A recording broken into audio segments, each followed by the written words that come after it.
when Motor Trend decided to pull Roadkill and their other shows off of YouTube and put them behind a paywall, I went, uh-oh, that's a horrible idea. I'm going to start my own YouTube channel because this may not work out. I think of other people that drive late model cars and how boring it is to just get in that car and know you're going to get where you're going. Yeah. I'm white knuckling it, just trying to get my kids to school on some days. Your most memorable law enforcement interaction story. I left the house party on my way to work. Must have been a good party if you were leaving and then going to work. What's the scariest, hairiest thing you've been behind the wheel of?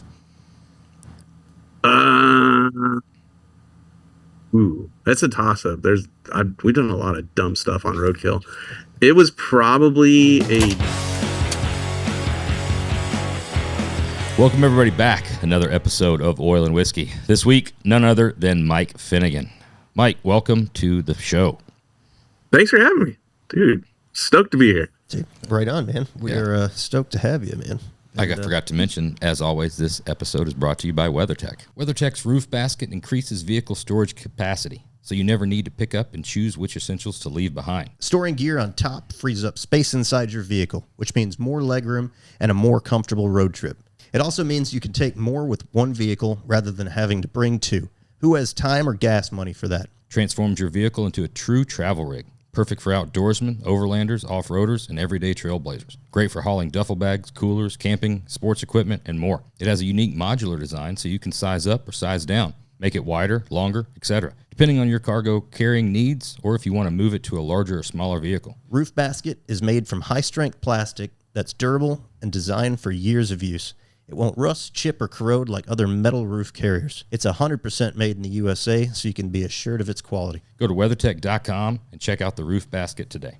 Got that in there. Snuck it in there. Snuck it in there, right there, yeah. Oh, that's good stuff. That's a nice sponsor right there. Dude, they're awesome, man. Yeah, local here. If you're ever up in this area, we'll also get you a tour there because there's never, at all the places we've ever been, I've never been to a manufacturing facility or complex campus, honestly, that's like that. It's unfucking believable. I believe it. Like WeatherTech is the first glimpse I ever got into 3D scanning was from their commercials of how they made the mats and everything that would actually fit the vehicle. That they were the ones that I became aware of 3D scanning because of them. I'm still low tech. I don't have one, but I appreciate it. Yeah, dude, it is legit. Like if you're into just anything mechanical, it's mind-blowing. It's like life-changing to see it. You've never seen anything that exists like this before. No, it's insane on the machining capabilities. I didn't know that CNC machines came in those sizes. Like this is you can machine blocks. This is the size that you would truck a machine in. Right. And that's the machine. But everything from massive, high quantity volume production all the way down to a huge facility that's like one-off skunkwork stuff of like brand new cars over and over and over, but it's all done at scale. It's wild, and everything in between. It's like walking into Rad Ride's shop. Like you think you're doing a good job, and then you're just all the life is sucked out of you. Like you're never going to be to that level. Yeah, I don't think anybody falls through my the God, paint booth. that happened to you? Oh yeah, I assumed it didn't happen to you guys. Happens to me every day though. Yeah. No, Troy's shop. I follow most of the people I follow like on Instagram are fabricators usually, and they're better than me. And I just watch and just jaw hits the floor every day when like Morgan Clark or just a bunch of these. He's a savant. Yeah, Morgan's fucking badass. I was just looking at. He was just posting these like kick panels. Did you see that? I think it was just in his stories or something. Yeah, like something so simple, but it's just absolutely beautiful. Like his work. Yeah. It doesn't matter what he does. It's a kick panel, and you can tell for sure that he made it, and it's fucking badass. And he rolls through shit. There's like just he knocks stuff like progress. But I think it has to be that way. If you're not scrolling through, going to people's shops and being pushed, inspired, and also like always questioning yourself of like, oh man, I got to get better. If you're not that way, then you start getting like bored. You can't feel like you're the best at everything. That's a good point. I mean, I don't ever feel that way. Most race day, I feel that way. I always feel like I'm going to smoke everybody on the property on race day. That's important. But in my everyday life, Oh man, it's a rare occurrence where I'm like, yep, nobody's doing that better than I just did it, you know? So. Well, dude, I know you've done, you've hosted podcasts, you've been guests on hundreds of podcasts. We're going to try not to go and regurgitate everything that's been done before. There's some stuff we'd like to get into because we haven't ever met in person. But, starting not too cliche, but from the beginning, you're born and raised in California, right? Yeah.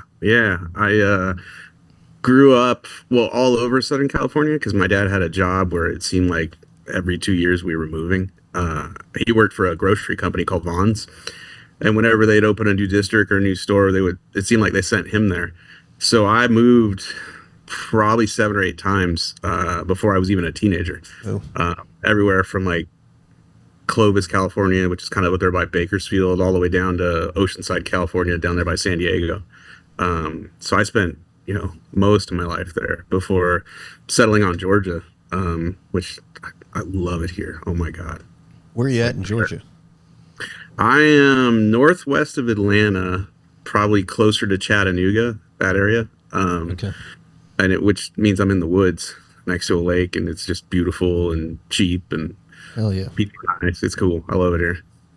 So I spent probably, 6-7 years in Georgia, right in like middle school and high school ages. So right north of Atlanta, Peachtree Corners, Norcross, Forsyth County, Cumming, and stuff like that. Yeah. Okay. I know where that is. I swear at some point I'm going to go back through all the podcasts and add up the years. It's true. It's got to add up to you must be 110. No, it's all you can go back and listen to them, and they've all been, Alabama.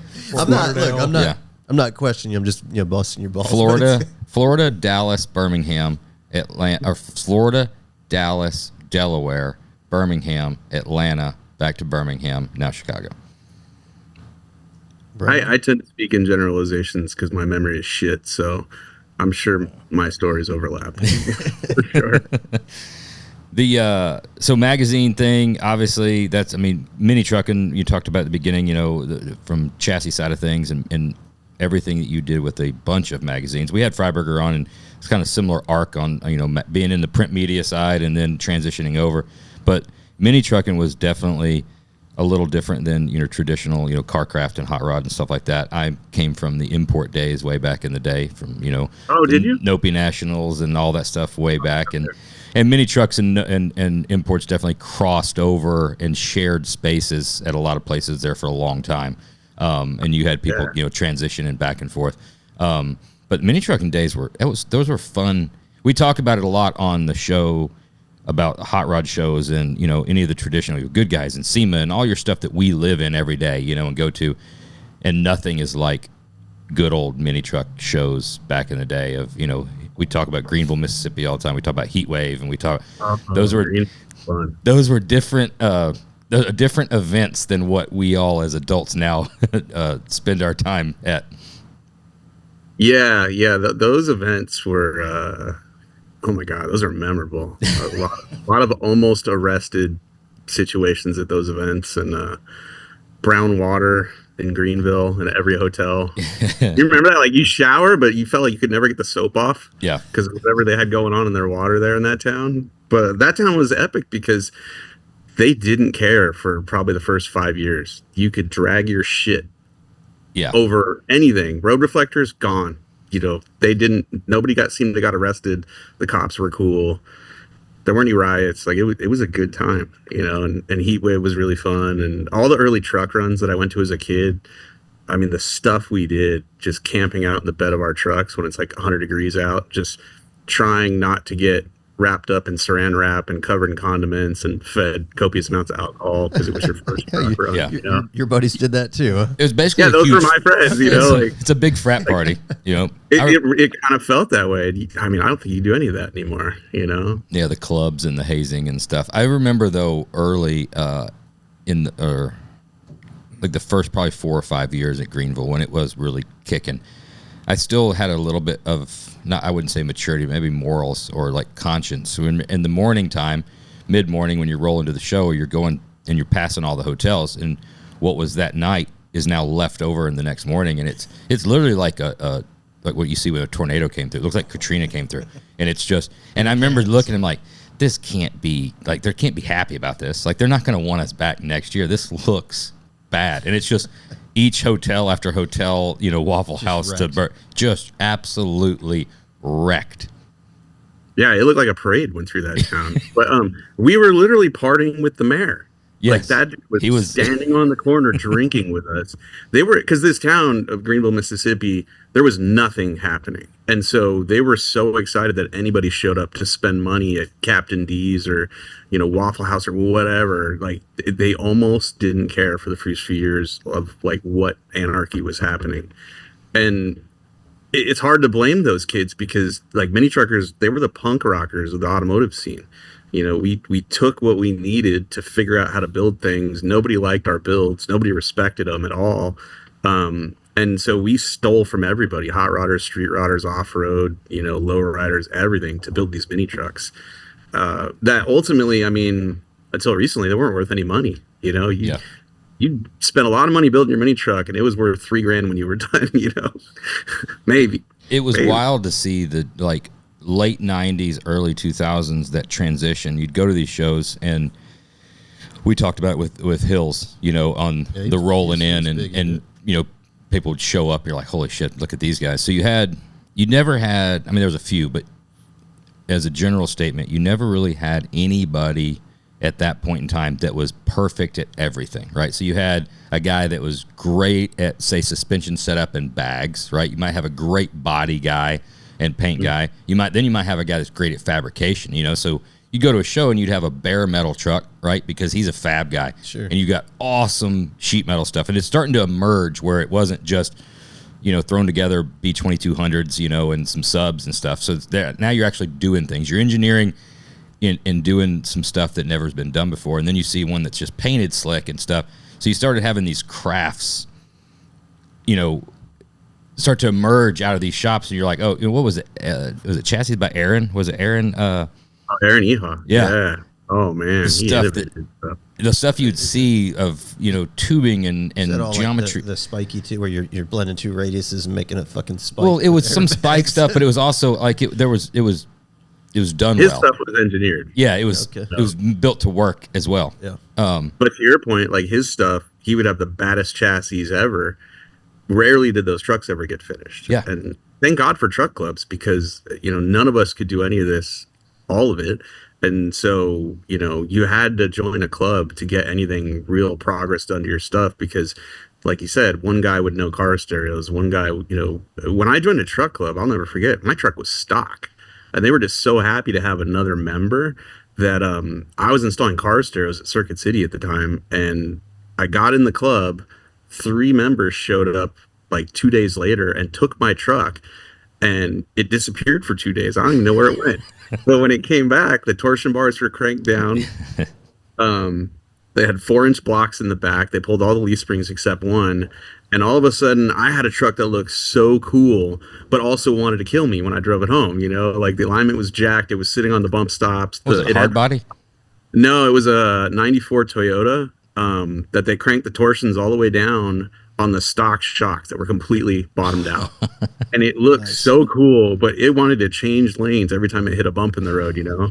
But I was so happy to be a part of something and to see something change on my truck that I didn't care that it was a death trap. I was just like, I'm going to a truck show this weekend now, you know, with my stock ass truck. Yeah, I always got to put that in perspective now. It's, you know, when you do what, I mean, we all do at a pretty high level, you're used to seeing some really wild shit, and you're kind of jaded to it, right? But then you see like a kid cruising down with something that the wheels are all cambered in, and it's like a homemade spoiler on the back, and every panel's a different color, and part of you wants to be like, what the fuck is this, you know? And then the other party is like, that's pretty cool that kid's like, you know, he's doing something. He's trying to make his car look cool with every tool that he's got to do it. Yeah. Well, and he's how you know you're getting old. I've done the same thing. You see something like, oh man, like 10 years ago you'd made fun of it, but now you're like, that's awesome. That guy's putting his effort into it, trying to get into that industry, and you want to support it, nurture it, grow it. That's cool to see. I think as long as you never forget what it was like, you can always appreciate that stuff. Because like that kid 2 days earlier, his car was probably stock. And so this even though it's wearing out the tires and is kind of haggard looking, is a monumental change just to have a spoiler and for it to be lowered. And it probably felt incredible because I remember it feeling incredible. Like I remember, I mean, the early days of this stuff was just so trashy. Like I had 4-wheel air shocks, no C-notch. I had a scuba tank with no regulator on it.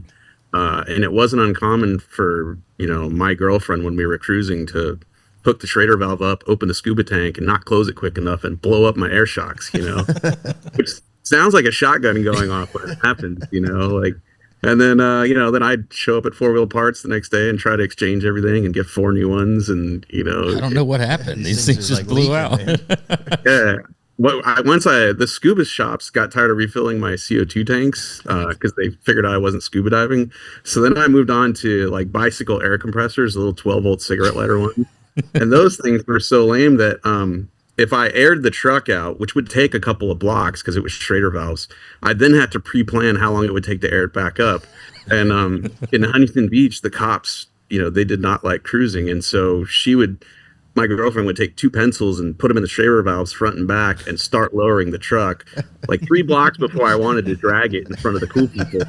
And then she'd have to hurry up and hook up the bike pump to start airing it up before I got to the cops at the corner, because otherwise they'd impound my truck, and damn, that's a lot of work just to look cool for like 30 seconds, You're telling me we've done worse to look cool? Probably. Yeah. Definitely. This master cylinder absolutely doesn't need to be seen. Let's put it under the dash because it'll be cool. Yeah. I've done that. 400 hours later. It's interesting though. I want to tell you, talking about getting old and appreciating the interest, regardless of the level of skill, because at least they're interested in. Yeah. They're not the previous generation. It's like I don't even need a car. I'll just Uber everywhere. Right? We're seeing that. We've talked about that before. Like the newer generation seems better than it was 5 or 6, 7 years ago. But I want to ask you specifically, you said you were installing car stereos at Circuit City. I sold car stereos at Hi-Fi Buys for a while. Tweeter, kind of same thing. We were actually competitors with Circuit City. There was one across the street. We did a lot of SPL contests, and crazy stuff like that, especially with mini trucks and imports.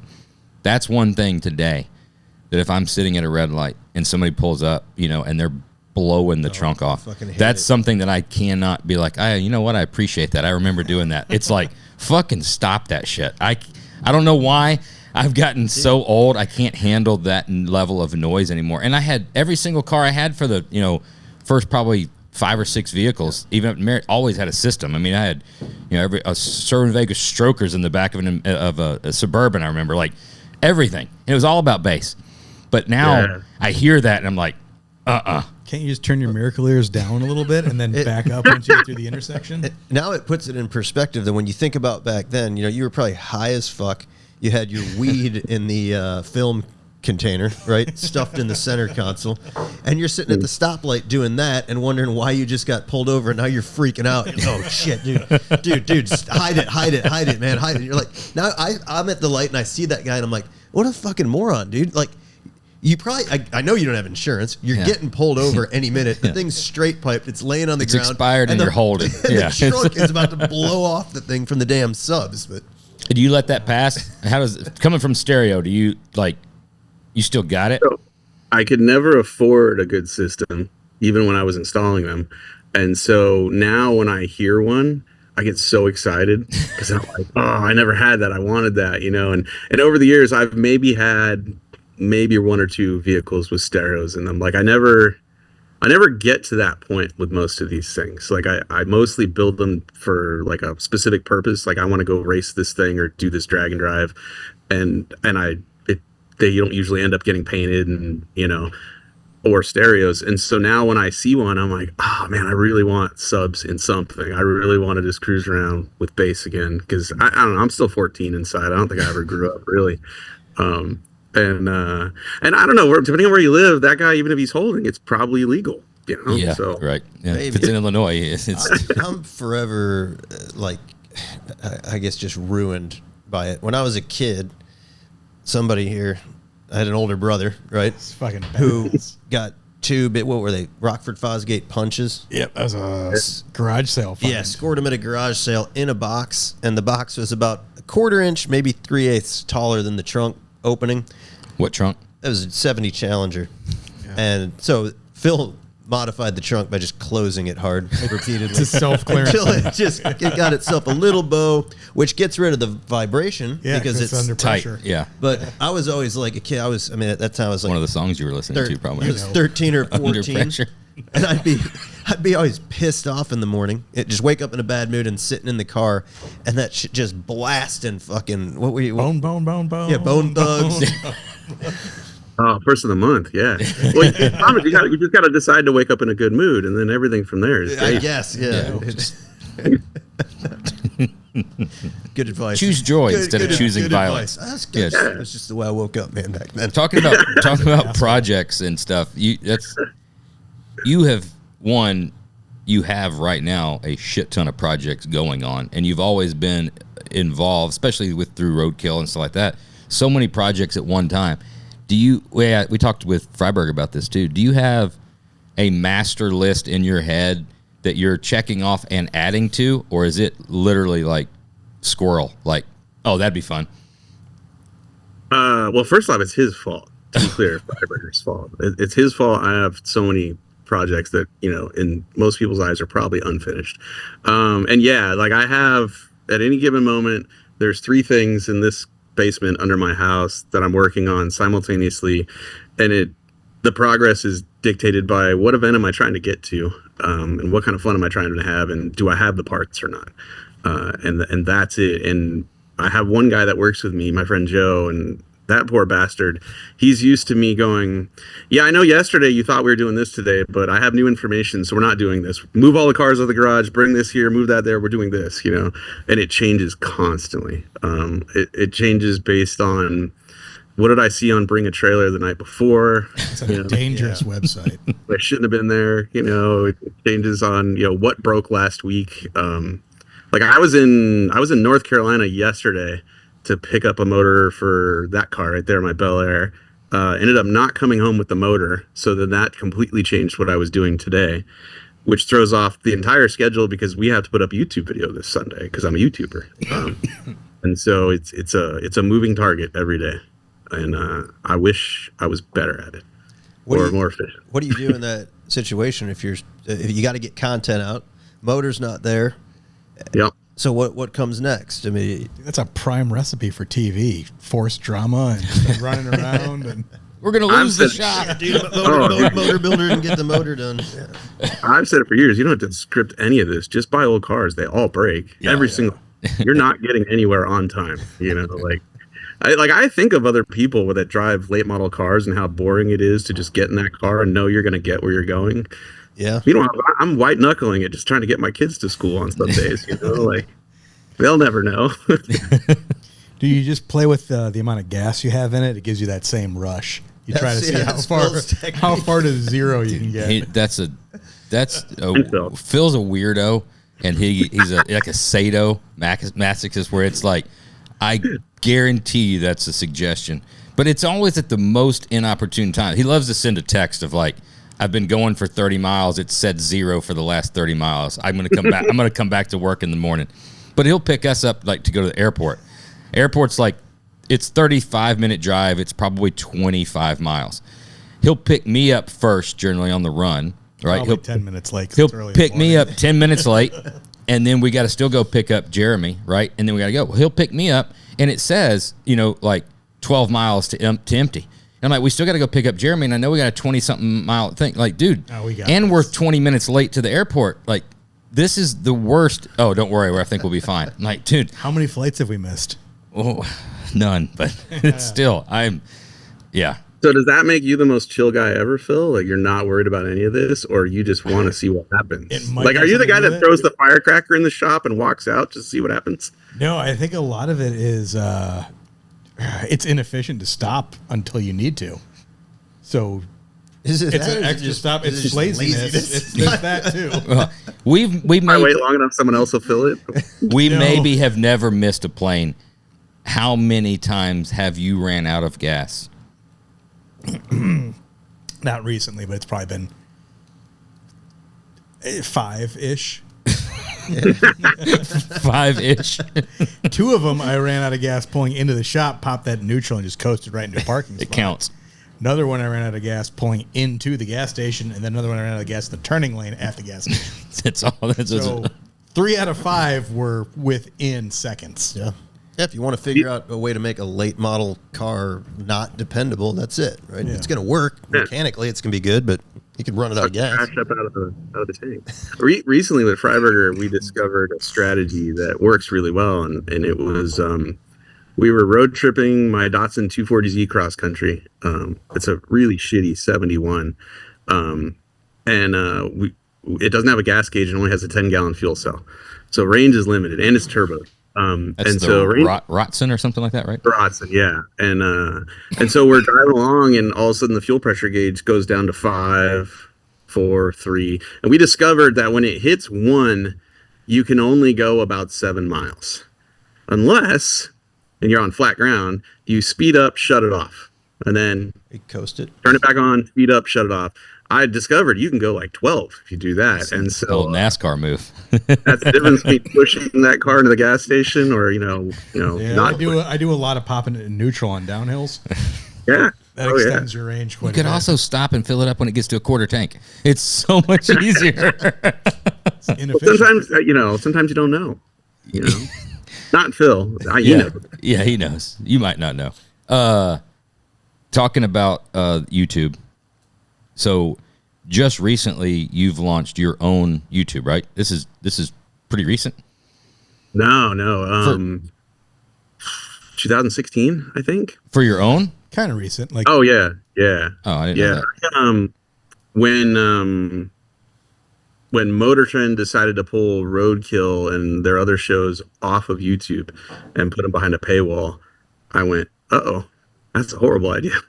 I'm going to start my own YouTube channel because this may not work out. And so for the last 8 years, every year I've been like, this may not work out. I need to keep working on this YouTube thing on the side. It was my side hustle, because I figured one day the TV show would end.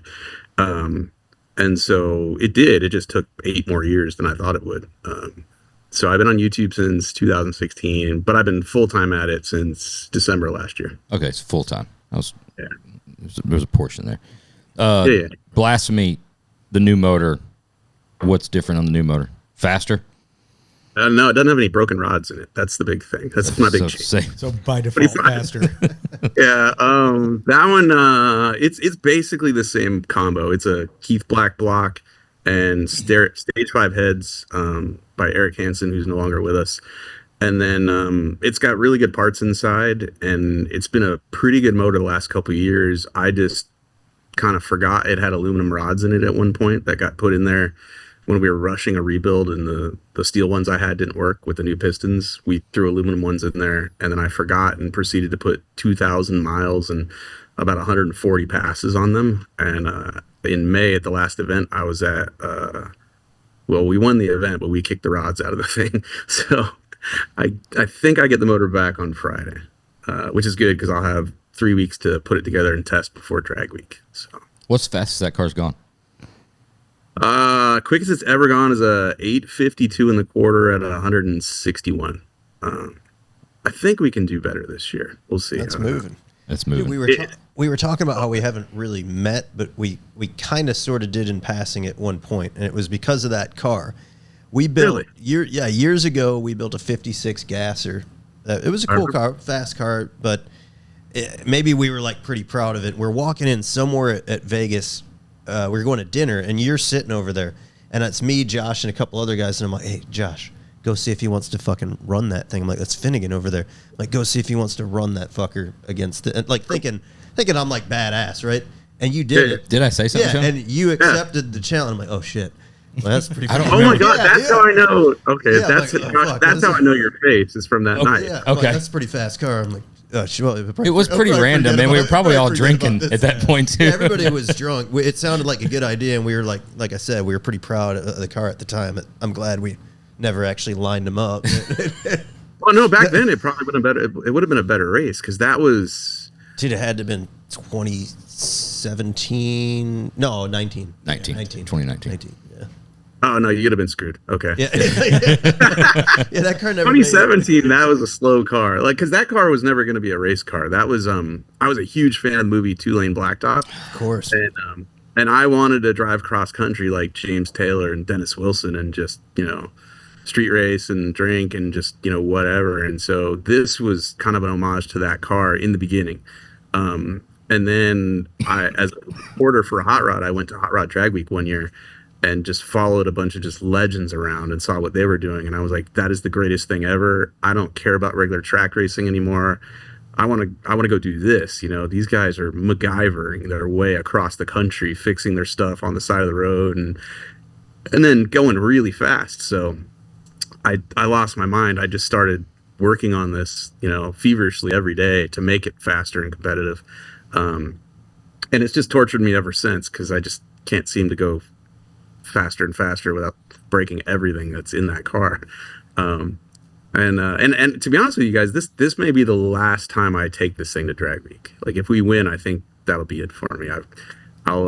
There's a car over here that I'd like to start putting more of my attention into because it's been a really long-term project that I've never finished. And this one, it's just it's one of those things where you can never go fast enough, and it's just going to keep breaking if I do. So at some point, I'll just put it in parade mode and take my kids to school in it and stop trying to go quicker every time I take it out. So yeah, just have a nice street ripper. I mean, shit, yeah. 850s is that's scooting. Yeah, it's quick. And you got rid of the straight axle in it, right?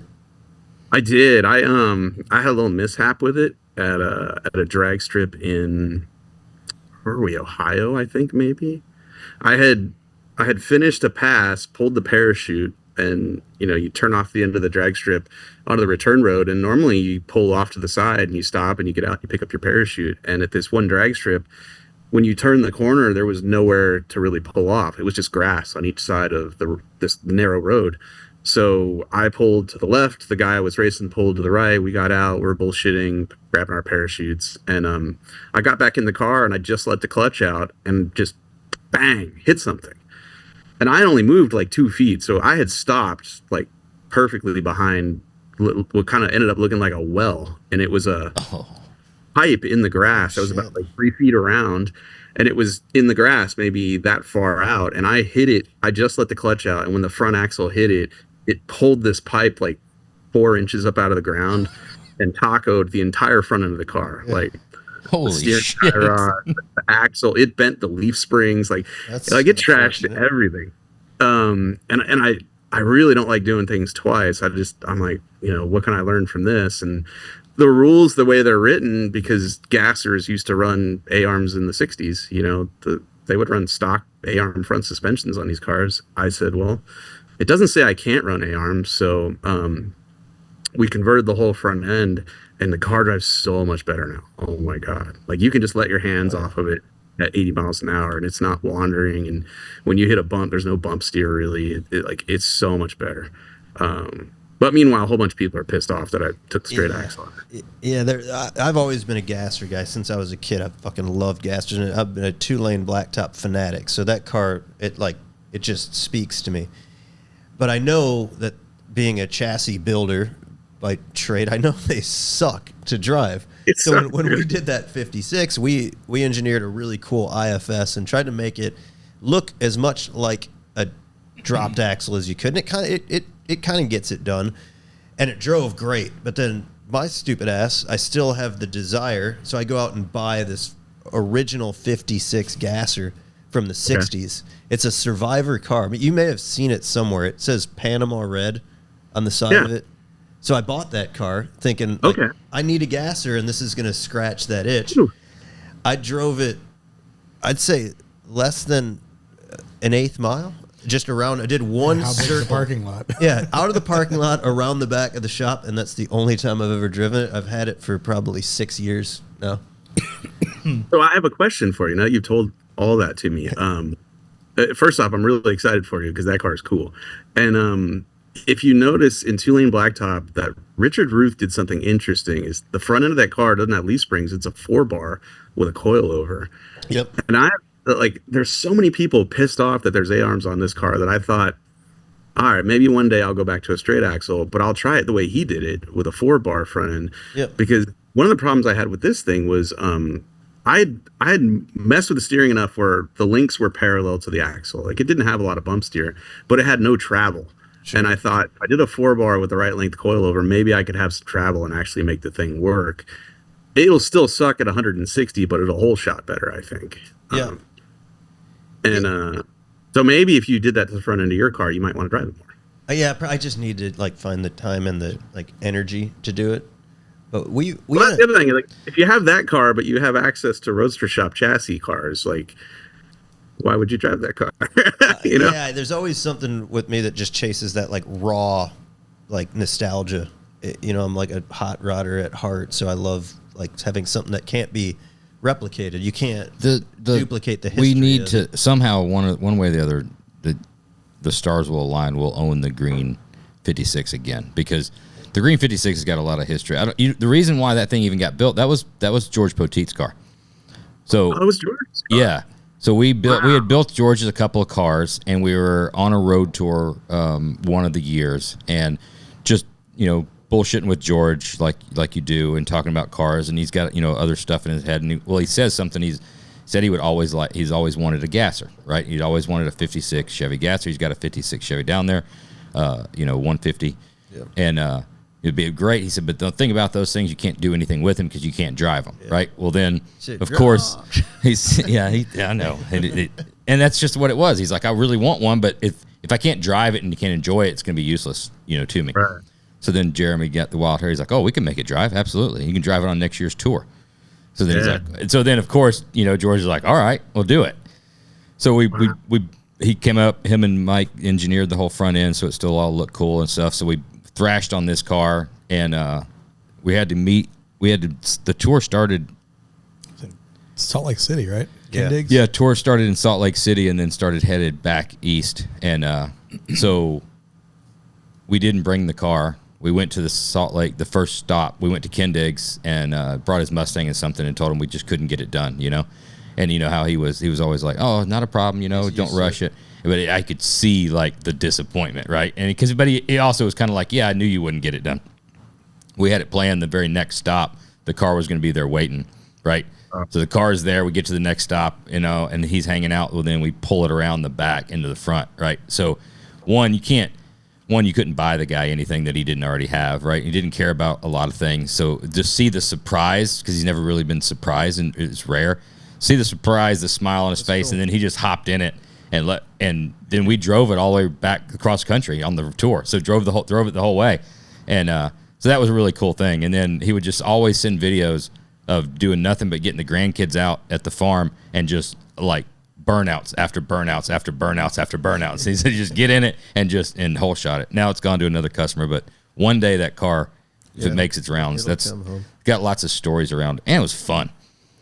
That would be really cool if you got it back. And to be honest, like I didn't really know George. I have a story that's probably similar to a lot of people's stories, in that I was hanging out at Bonneville, and it was nighttime after I think day one, and I'm at the hotel, and I'm sitting there in the restaurant with my friend Alana Schur, Brandon Glogly, and I forget who else, but there was like 8 of us at this table having dinner.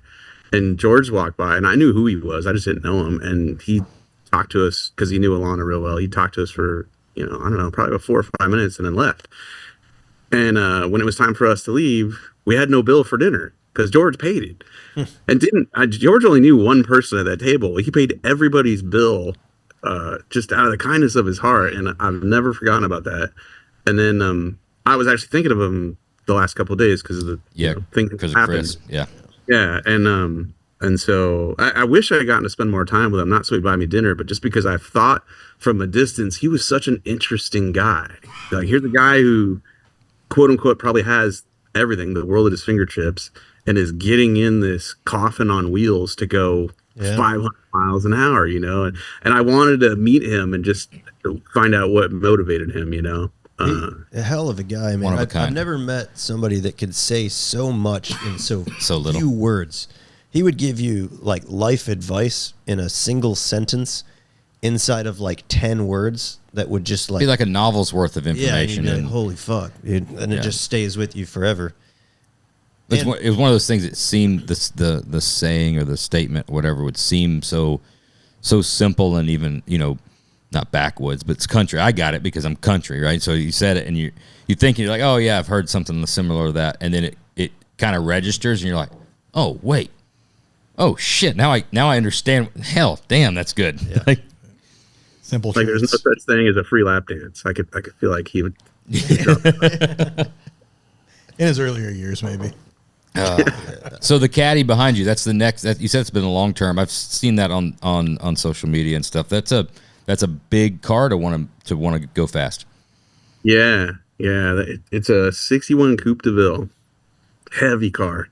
Because I haven't really tried to make it lighter. Like we got rid of the X frame, but then we went and turboed the big block that's in it, and so it was 4770 stock, and it's probably going to be close to that when it's done. But it'll be on methanol, and it should make enough power where I can run 8s in the quarter mile and then just go cruise with my friends, which is really what I want to do. Like, I just built a roll cage for it, and I went through a lot of hoops to make as much room as I could, so you could still fit 2 or 3 people in the back seat. And so I'm really excited about the idea of being able to take my wife and kids out, or go do drag week with my friends. Because like Blasphemy is fun, and it's a 3-seater, but you can't fit 4 people in it. And I feel like a Caddy, you should be able to fit 4 people in it. Oh yeah. Another pair of hands to help, another mouth to feed and laugh. And, now that you just make up, the weight's not important. There's so much horsepower is available that you could make that thing scoot. The power thing though concerns me because it's like, all right, it will make all the horsepower, but what are we breaking? How long is that rear chunk and drive shaft and U-joint last? When you try to accelerate 2,500 horsepower and 4,800 pounds. What rear end are you putting in it? It's got a 9.5-inch ring gear. It's basically a pro mod looking rear end from Quick Performance, like a full floater. Yeah. So that thing should be pretty good. And I got to be honest though, as soon as it runs an 8, I'll be satisfied. I think maybe, then we'll just drive it to Vegas. And 15-foot drive shaft's going to be an issue. Yeah. Those are the things that jump rope.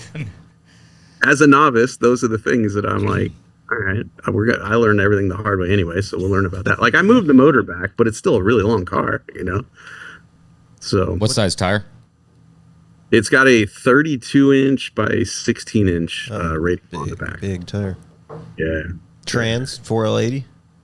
No, I don't think one will live. So it's got a 400. Okay. I would love to have overdrive, but I don't think it'll live with that much weight. I bought a trans from Carl Rossler, and he taught me out of the 4L80. He's like, it will not. It's just not going to take it. It's too heavy, But I think with a 32-inch tire, because it's going to be turboed, so we're only going to run like a 325 rear gear. So it won't 60-foot very good, but it should back half pretty good with all that power. It's going to be coming on like a freight train. The wheelbase. I think it'll live for a little, So that'd be fucking rad. Yeah. Long enough for to enjoy it, and then go, squirrel, and find something on to the next thing. What's still on the list that for whatever reason hasn't been achieved yet? I live in a neighborhood full of car people. Super cool. And one of them's a real nice guy named Jerry, and he's an older guy, super cantankerous, really fun, a lot of good stories.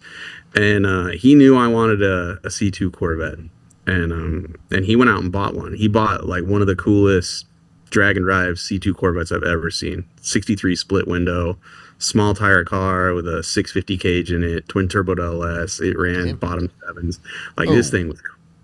And he bought it as a roller for like 50 grand. Like he stole this car. And I was like, oh man, that car is cool, Jerry. And he put it all together and he's like, yeah, I'll sell it to you for $250,000. And I'm like, no, that's cool, Jerry. Like, you have fun with your I'll find one, one day I'll get my C2. And I've lived here for 10 years. He waited probably 5 years to tell me he had another one in his garage under a tarp that he never showed in the back corner of it.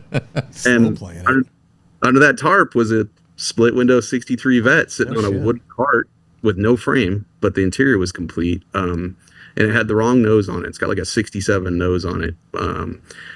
And I was like, holy crap. And he's like, I'll sell it to you. So I bought it and I pushed it down the block to my house on the wooden dolly. And I brought it home and I got all excited about it. And I found a stock frame and I found the IRS because he had that stuff like out in the woods behind another shop. And I have all that stuff and I've literally not touched this car because I'm like, I don't know what to do with it. You know, do I hop up the stock chassis and suspension, or, you know, do I buy an aftermarket frame? And I really don't know what I would even do with it because I have a few cars that you could consider pro touring, mostly trucks actually. I have a 67 C10 that is super fun. It's got a sequential 6-speed in it. Nice. An LT4 and it doesn't work very well. Like, it doesn't handle very good, but it looks like a pro touring car or truck or whatever. Matters, as long as you got 3-piece wheels on it, put a little spoiler on the tailgate.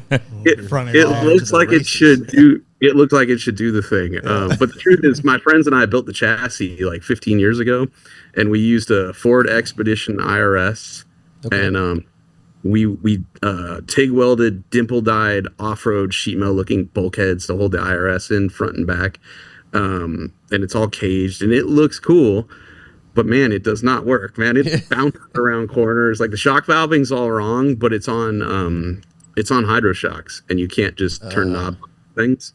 Like, they're great, they lift up and down, they don't leak, they're awesome, but you can't adjust them. You know, you gotta send them back to get them revalved. Yep. So right now it doesn't, you know, it looks pro touring. It does not pro tour at all.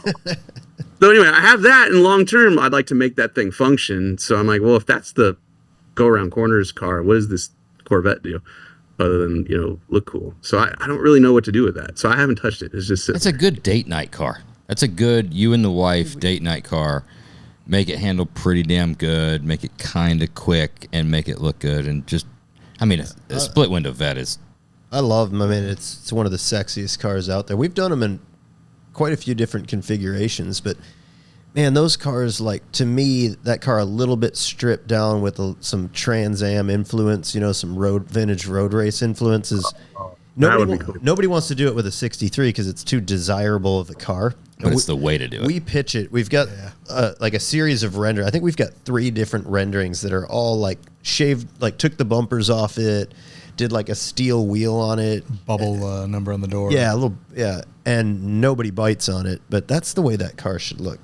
Those people are wrong. See, I would totally do that. Side pipes, the whole thing. Yeah. But see, my car is just wrong enough, and I don't have any intentions of selling it, so the resale doesn't necessarily play into it for me. I would absolutely do that because, like, Trans Am racing, late 60s, early 70s is like one of my favorite periods. Like, Mark Donohue's a god, you know, and Penske Camaro is amazing. All that stuff. So I would absolutely do what you were saying, for sure. Maybe that's what. Okay, you just answered it for me there. Dude, that's it. That's honestly. we gotta figure out a collab. We gotta. You just solved it for me. How about this? I'll send you Chris Gray, our designer. He did the rendering, and I could see that, just like how the excitement just comes out of his whole face every time, because we pitch it every time. And everybody wants a nice. They're always like, they want. Yeah, I don't get like the holes in the back glass and like not the number on the side and not really the side pipes. They want a shiny, nice car, more which is fine, right? But that car needs to be built. So if we're not going to build it, somebody should. I'll send it to you and build that car that way, dude. Yeah. And to be honest, the world. No offense to anybody out there, you guys are great. Whoever's watching this, but I don't think the world needs another pro touring 63 Corvette. Like, I think I got it covered, you know? You gotta push the envelope design wise and style wise. Plus, if you go Trans Am, I'm not a cheap ass, but I'm efficient, and that's a less expensive build, you know? It doesn't matter.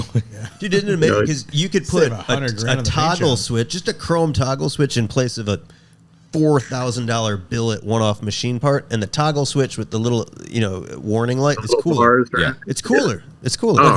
But now let's go down the rabbit hole. Okay, because we've had these discussions before, trying to go down the stylistic path of vintage Trans Am and a little more harder core, right? And you're gonna have some You're going to have some tape wrap things here, and you're going to have some stuff here, and you're trying to recreate what was real.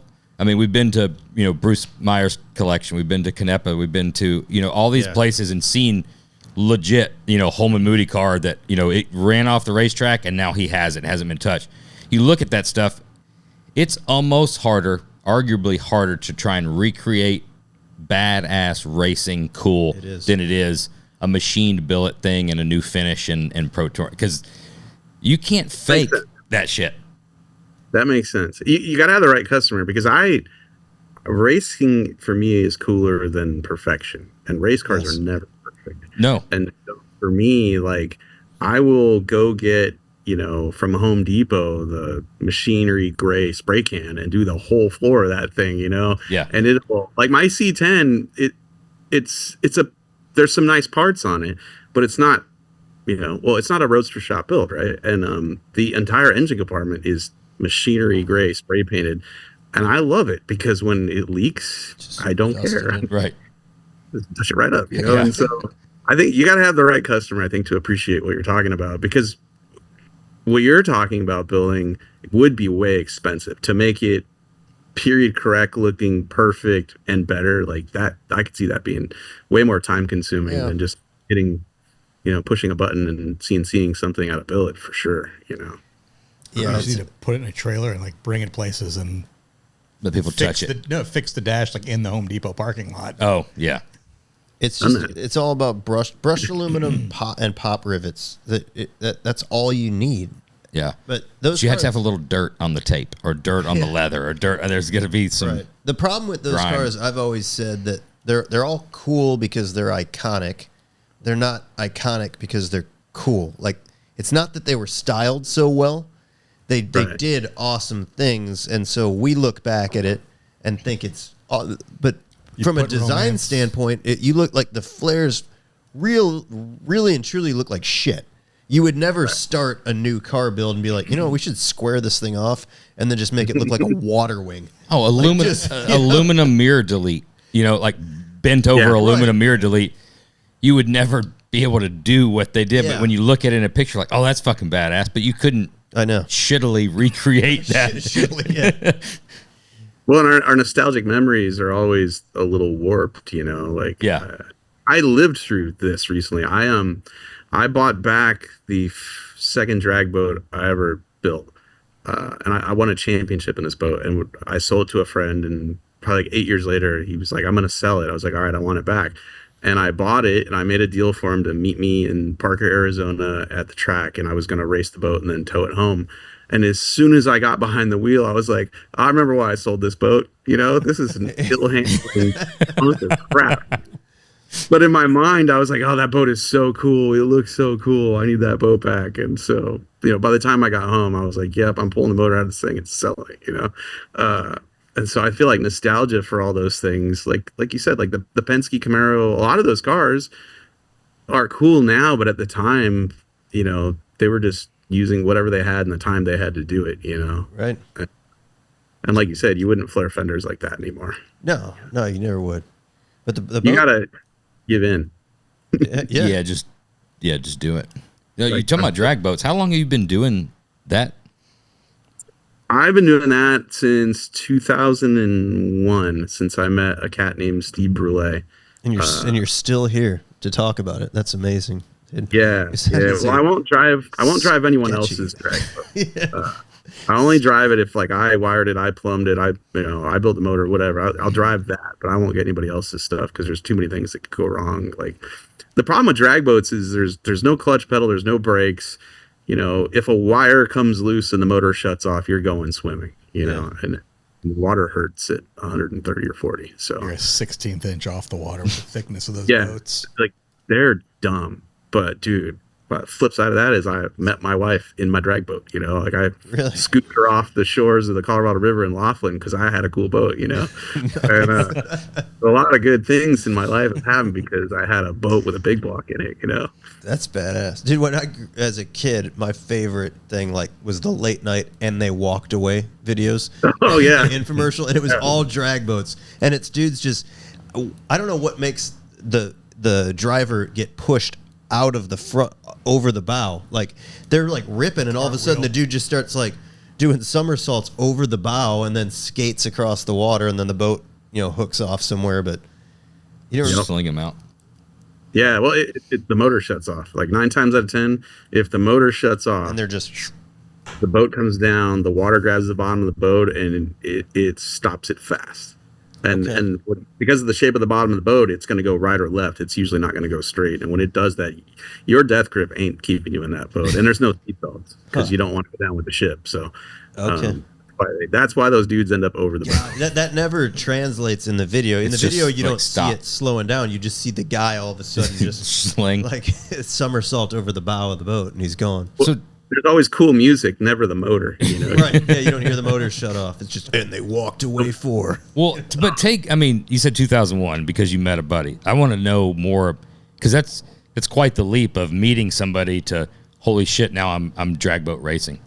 Oh yeah, so this is a fun story. So my parents always water skied, and my dad was 6'3", 230 or 40. So the only boat that could drag him out of the water on a slalom ski was a jet boat.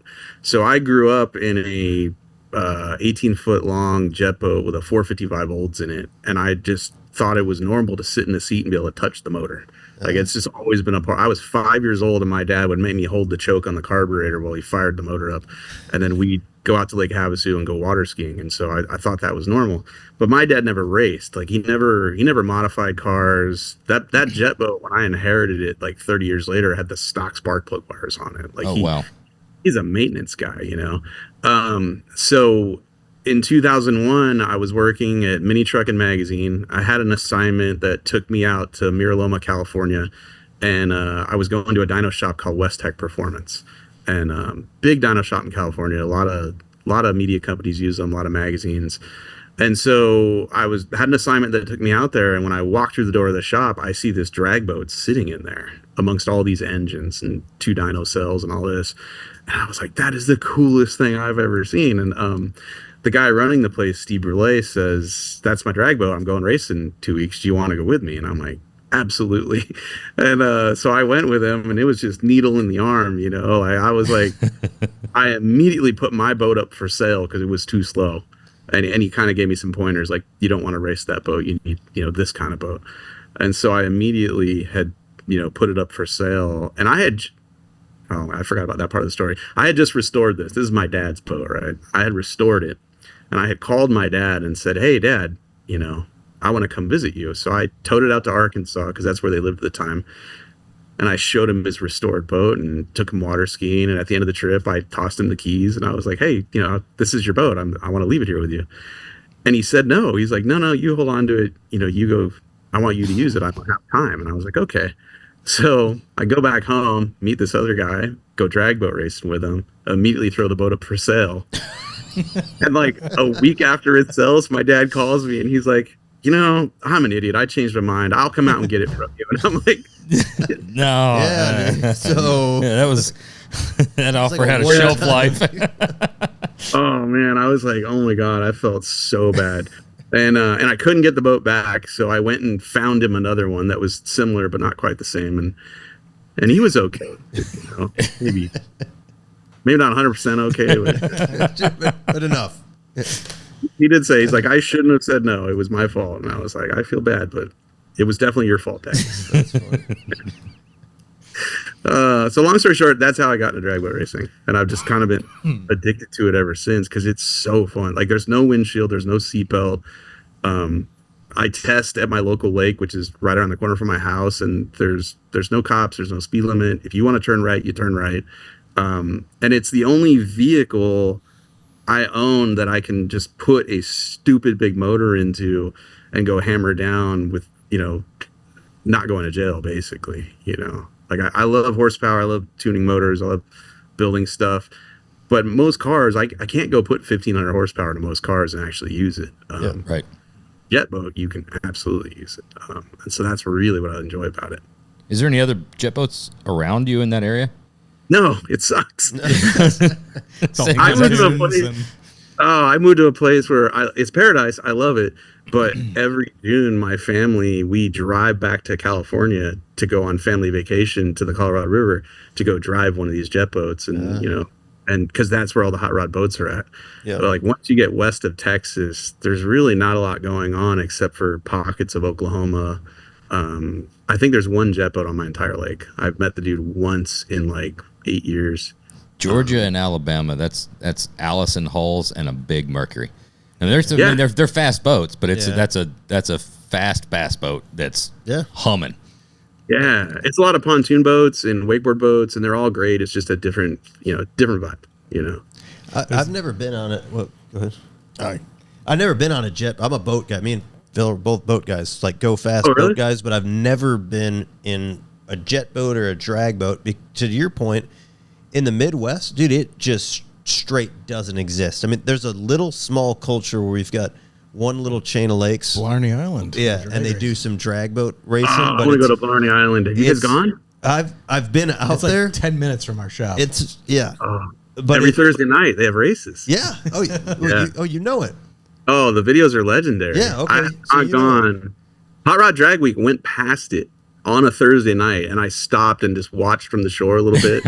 I had to keep going and keep working. Okay. But yeah, it's a bucket list to go race there. The reason I haven't, you don't need to have that on your bucket list. I can tell you right now. It's a fucking mud pit. Like the water's rough. That's why I haven't gone. 3 foot deep at the deepest. Most of it's less than that. Absolute mud pit.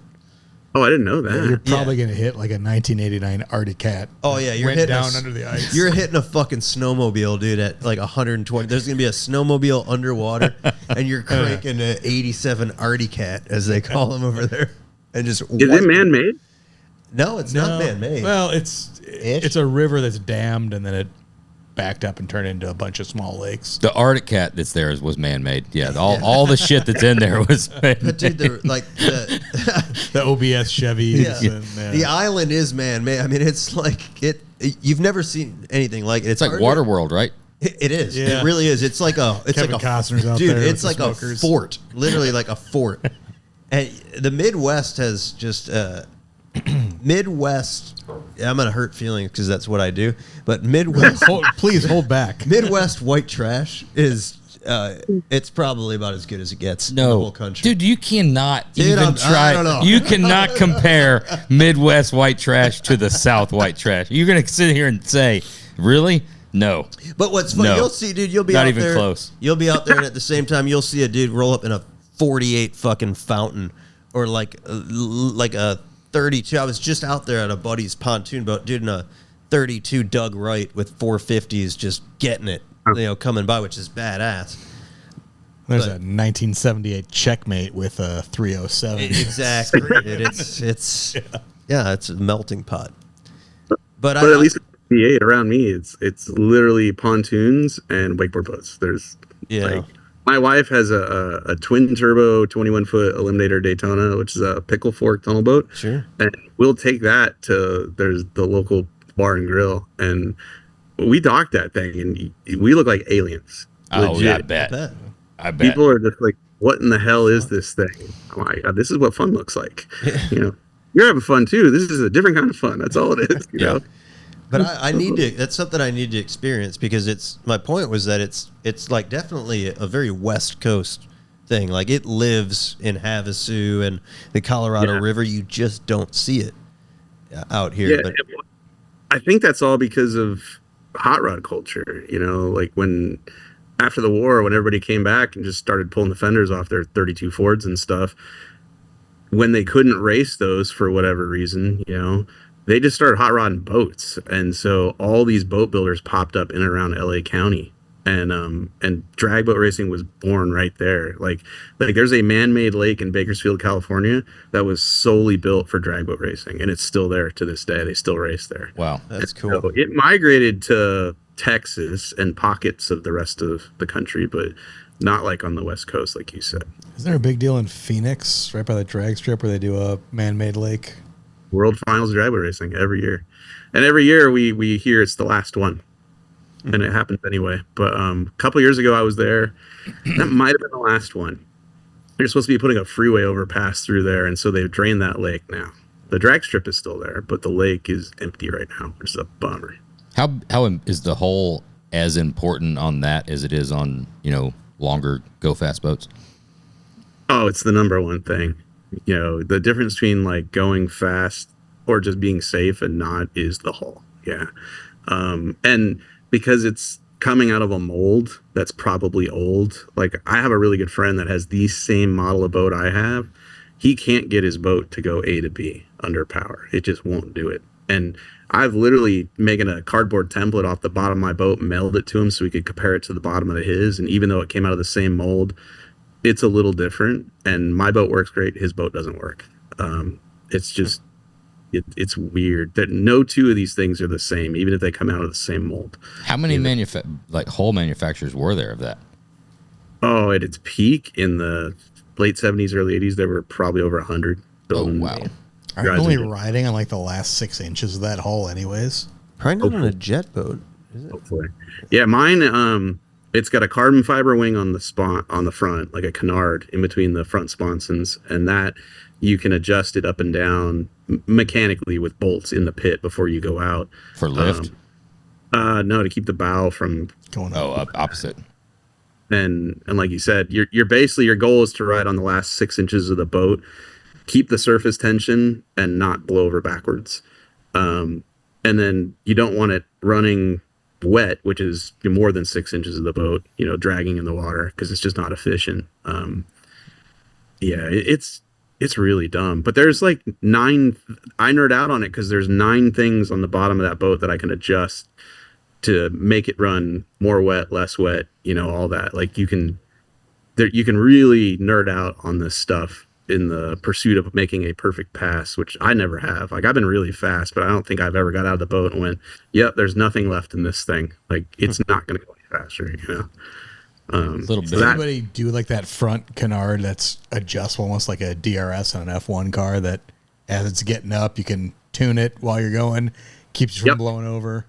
Yeah. They're out there and they're really good, especially with today's EFI. And GPS sensors and G meters, like they absolutely work.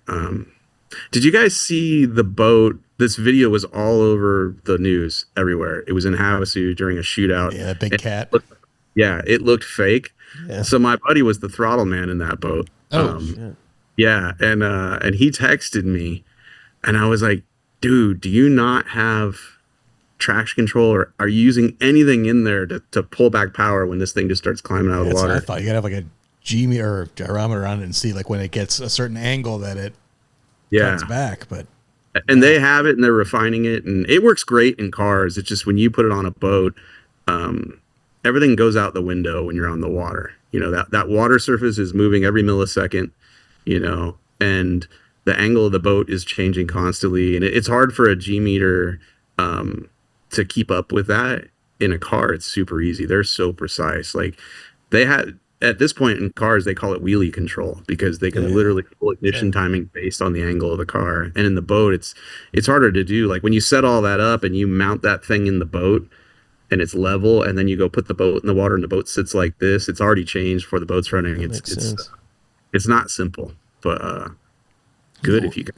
What would make those drag boats a little faster on the bottom? A little bit of Mr. Zoggs. Sex wax? Yeah, a little bit of sex wax. Old school Mr. Zoggs. Mr. Zoggs. I knew a guy who dimpled the bottom of his boat like a golf ball. Really? Sharp guy. Used to work for NASA. And he said that they flipped a boat over, spent a weekend dimpling the whole thing, took it to the racetrack, and it went faster, but they couldn't get it to stop. Like you shut the motor off and it just kept gliding, to the point where it almost hit the shore. Yeah, it was too good. He's like, so we never did that again. It's like a Christmas Vacation where they spray the bottom of the sled with that shit. Right? What was I forget the name of that word? Yeah. Oh. How fast are those going when you make a pass on a jet boat, or just if you're just out ripping? What kind of mile an hour are you seeing out of that boat? My boat. NA goes about 125, 130. Okay. With nitrous, the quickest I've been is 144. But there are guys. 18-foot boat or 20-foot boat? What is it? Yeah, 18-foot carbon fiber. Like the hull is all carbon fiber. It's 300 pounds, like with nothing in it. You can pick it up and move it around. No, 160 in Scott's boat was fast, and that's fucking what 48 foot. Yeah. Oh wow, that's a big boat to go that fast. That's cool. I was like, nope, no, thank you. The other dude that he almost ran over probably was saying no, thank you either. Well, I wouldn't do it. Like I'm a horrible passenger. Like I'm not getting in your buddy's boat and letting him take me 160. Now that's, I mean, drive mine. You feel a little bit more safer, but I'm just saying, like, that's moving. I can't you don't imagine feel safe at all because like there's no margin of error. No, but yeah, I can't. You also can't see. I can't imagine in 18 foot with no windshield. Yeah, you see everything. You see everything, and Oh, you can see everything. Yeah, you can feel it pretty good. Like the helmet is strapped to your body. It's tethered to it. Like it's got a helmet restraint. It's not like a Hans device. It goes around your shoulders and your arms, and it's clipped to the helmet to keep the wind from pulling the helmet off your head. And so that if something goes wrong and you were to get thrown out of the boat when you hit the water, the helmet stays on your head.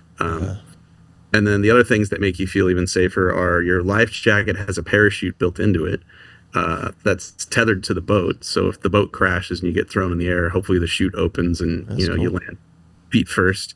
Then you wear Kevlar shorts to protect your gonads because you don't want to hit the water at 140 feet first, get the worst enema you've ever had. Oh yeah. So you have a lot of safety equipment, You've got to really feel the speed in that because we did it in an MTI. We've got a customer who's a good friend of ours, and we went out ripping, and you're doing 160, but you're in a 48-foot boat, and I mean, you're tucked down in that thing. The windshield, it's going over, so you don't feel the wind. You don't really get a sense of the speed. It feels fast, but in it like an old school, like little speedboat, I mean, 60 feels fast as fuck.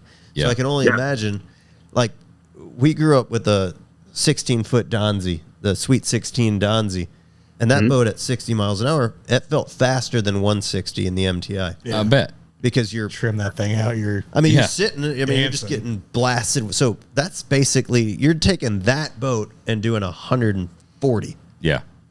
Yeah. Well, I would love for you to experience it, and if you ever want to, I'll put you in the safest boat you'll ever be in, which is mine, and because that sensation is. You can't even describe it. The acceleration is so fun. Like the power to weight is ridiculous. The motor makes, we're putting one in right now that makes 1,500 NA. Well, the boat only weighs about 1,200, like fully rigged in water with you in it. So when you punch it, it pulls 2 Gs during the whole shot. It goes 0 to 60 in about 3.5 seconds. And it goes 0 to 100 in about 5 seconds. Like it is so damn fun. And there's nothing else I get to drive like that 55 is real close to being the funnest thing I drive. The jet boat and that thing for different reasons are the same, but the jet boat, you want to feel alive, just mac the throttle in that thing. It's outstanding. I got to experience that. Is there any cavitation in a jet boat, or is it just constant power and acceleration? Very little because it's so light, and this it's kind of a unicorn, to be honest with you, which is the reason I bought it, is because it's so light and it's one of the very few all carbon fiber hulls. It's very strong, very stiff. It accelerates so damn hard. They're not all like that, and so for reference, if you mash the throttle to the floor, the launch profile in the ignition box is about 0.8 of a second long. So you're idle 0.8 of a second later, you're on plane, wide open throttle. So it accelerates really hard. If you turn the launch profile off and you mat the throttle, it'll cavitate a little bit and it'll go. But with the launch profile in it, it doesn't cavitate hardly at all. It just goes forward. And so you're not worried about tire spin with that. It's super fun, dude. So yeah, if you guys ever want to come down to Georgia, you can. I'm coming down. Yeah, that's fine. Do it. I will absolutely put you in it. Tomorrow morning, your doorbell is going to be ringing. Be like, hey man, remember we did that podcast? I'm that dude. We did that podcast last night. So like, I got my sandals on. You got a towel over your shoulder. Suntan lotion, SPF 50. I just made a YouTube video with a friend of mine, Tony Angelo. He's got a channel called Stay Tuned. Yeah. And he had never driven a jet boat before. And got him in the boat, 10-minute lesson on, what to do, what the buttons do and everything. Boom. Dude went 108, I think, and got out of it just shaking from the adrenaline, But he could absolutely just go race it, It's pretty safe. It's pretty basic. I wouldn't even suggest you getting in it if I didn't think you'd be all right. Nice. So if you ever want to, invitations there. I appreciate it, man. Maybe when we deliver some C2 chassis parts or something like that. Yeah. We'll make a run down there and what's the scariest, hairiest thing you've been behind the wheel of?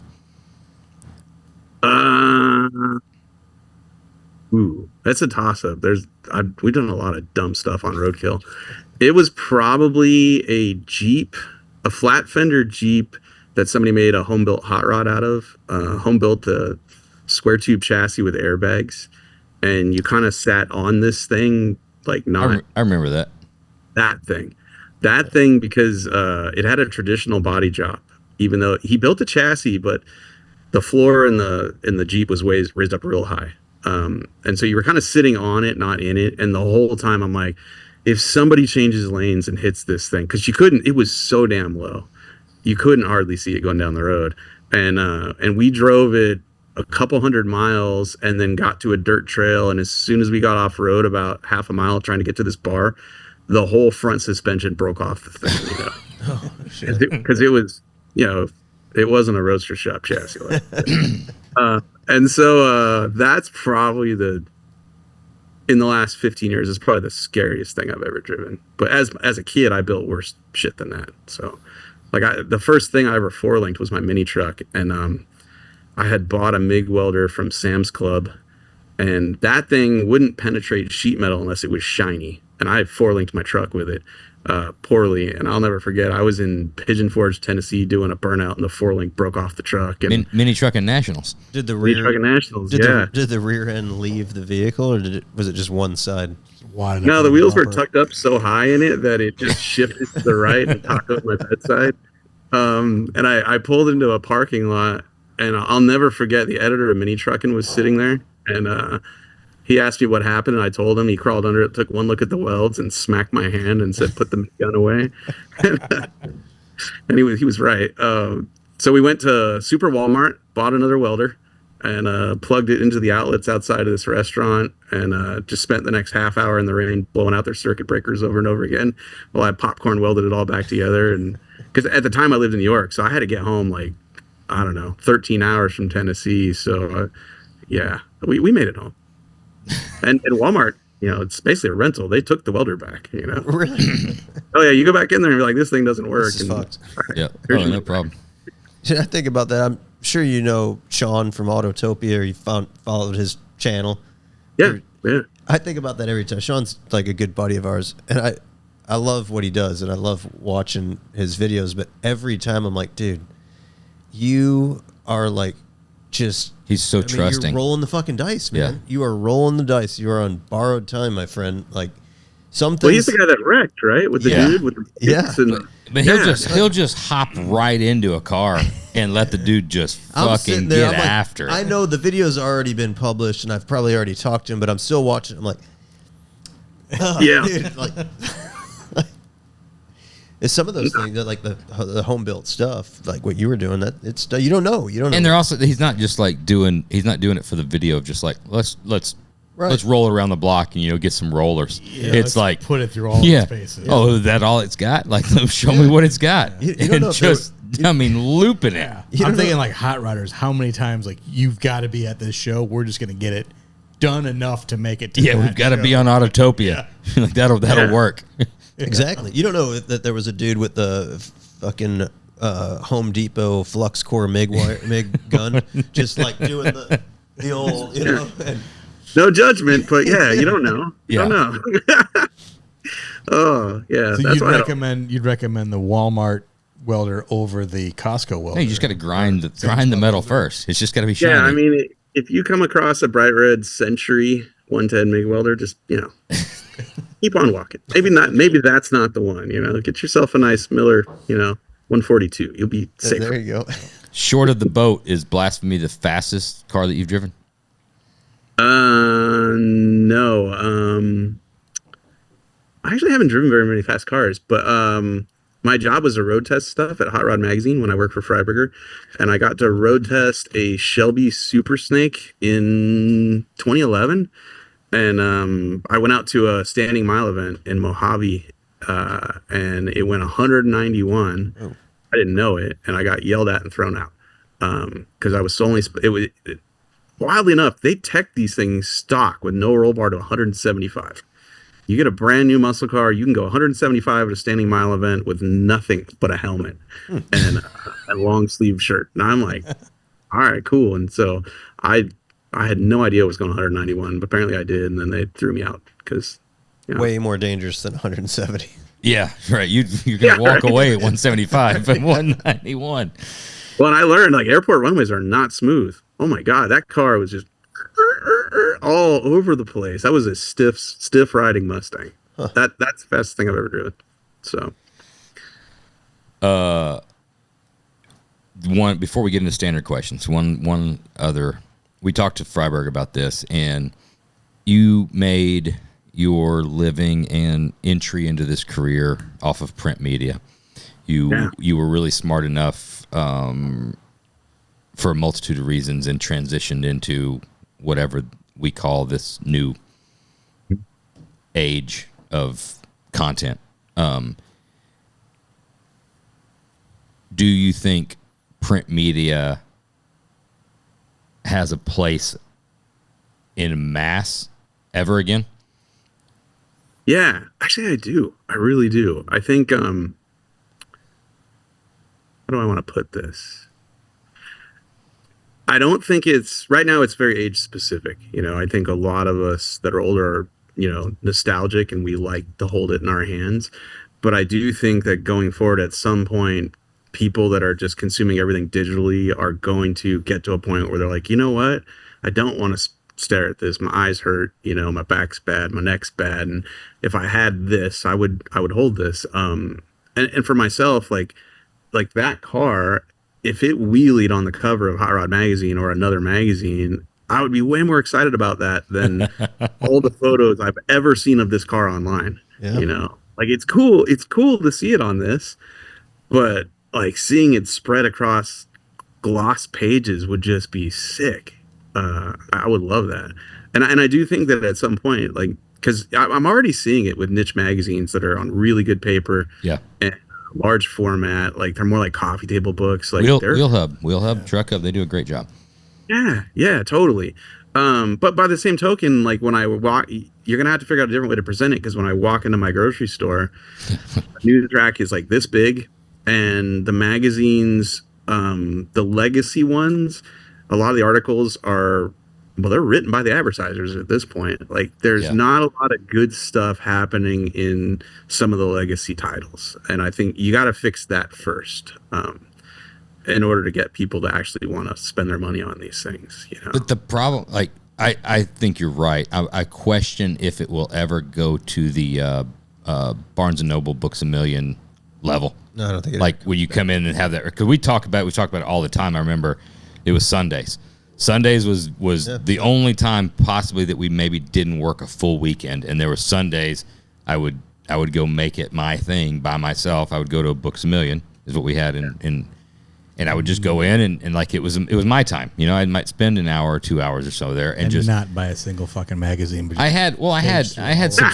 There's a reason print media is dead. The shop had subscriptions to most of the magazines, and I was looking through, but I was also looking at a bunch of other stuff. I'm with you. Of I might look at some gun magazines. I might look at some home design magazines. I might look at some guitar magazines. You always find something like Scale Trains magazines. No model train magazines. No, because they had those. Yeah, they had those. But there would be a time where you're just anything that would pique your interest, you could peruse through. Yeah. And I question if it will ever get to that point. But where I was going with that is, you said the content of the legacy needs to get better. But it's like chicken or the egg kind of thing of if the market's not there, why put the money into the better content but the better content needs to come before the market's there. Somebody's got to step up. The circumstances will have to be right. Like the kids will have to want it, you know, and then you're going to have to give them a reason to want it. You know, you got to have more Freiburgers working at these places, you know. You got to have more Mike Galimis. You got to have more Alana Schurz. You got to have, you know, Brian Scottos. You got to have people who can tell a story. And the circumstances I don't think are right now, but you're going to get there because, like, right now, forums are dead. You know, Facebook killed it. They've been dead for years. No, PhotoBucket killed it. Yeah, it didn't hurt it. PhotoBucket killed the fucking forums. I can still renew my subscription like any day now. They threaten me all the time. But like, you know, I read, you know, because this is, you know, pre-internet or beginning of the internet, I read Euro tuner, import tuner, off-road, hot rod, popular hot rodding, street rod. I read everything because I just wanted to learn. Yep. And now it's hard to do that even on Facebook because searching for stuff is kind of difficult on Facebook. Yeah. And there's so many ads that I think at some point people are going to get burnt out on trying to get all their information through Facebook.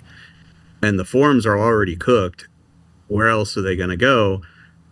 There might come a period of time where people get out of their houses and go to a place. And right now, it's happening in record stores, vintage record stores.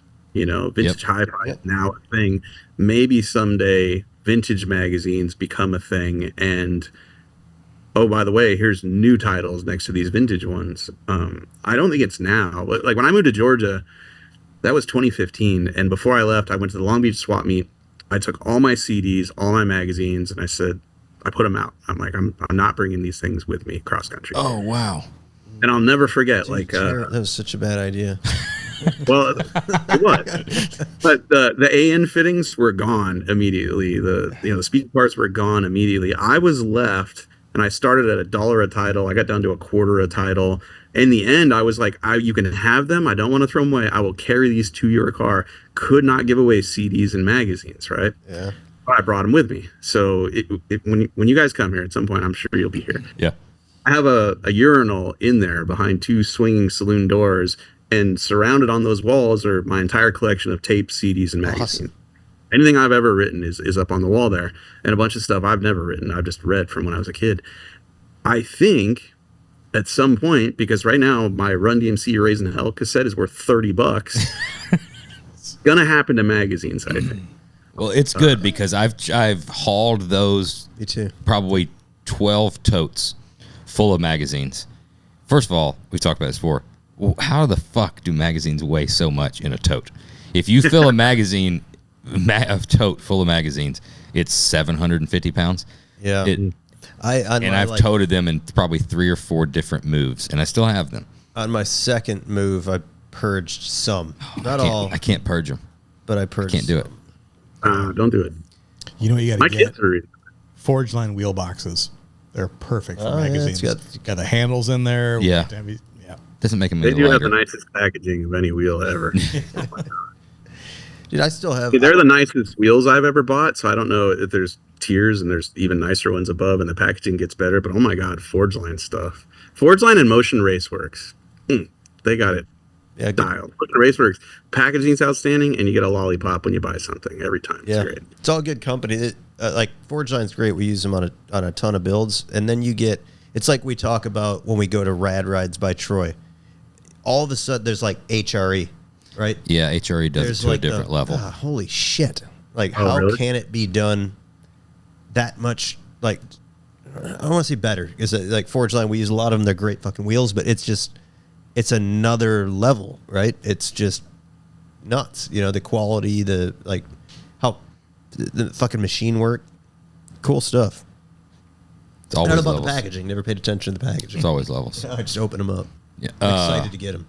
Standard questions, funny enough, brought to you by HRE Wheels. Oh, what an intro. What an intro. What an intro.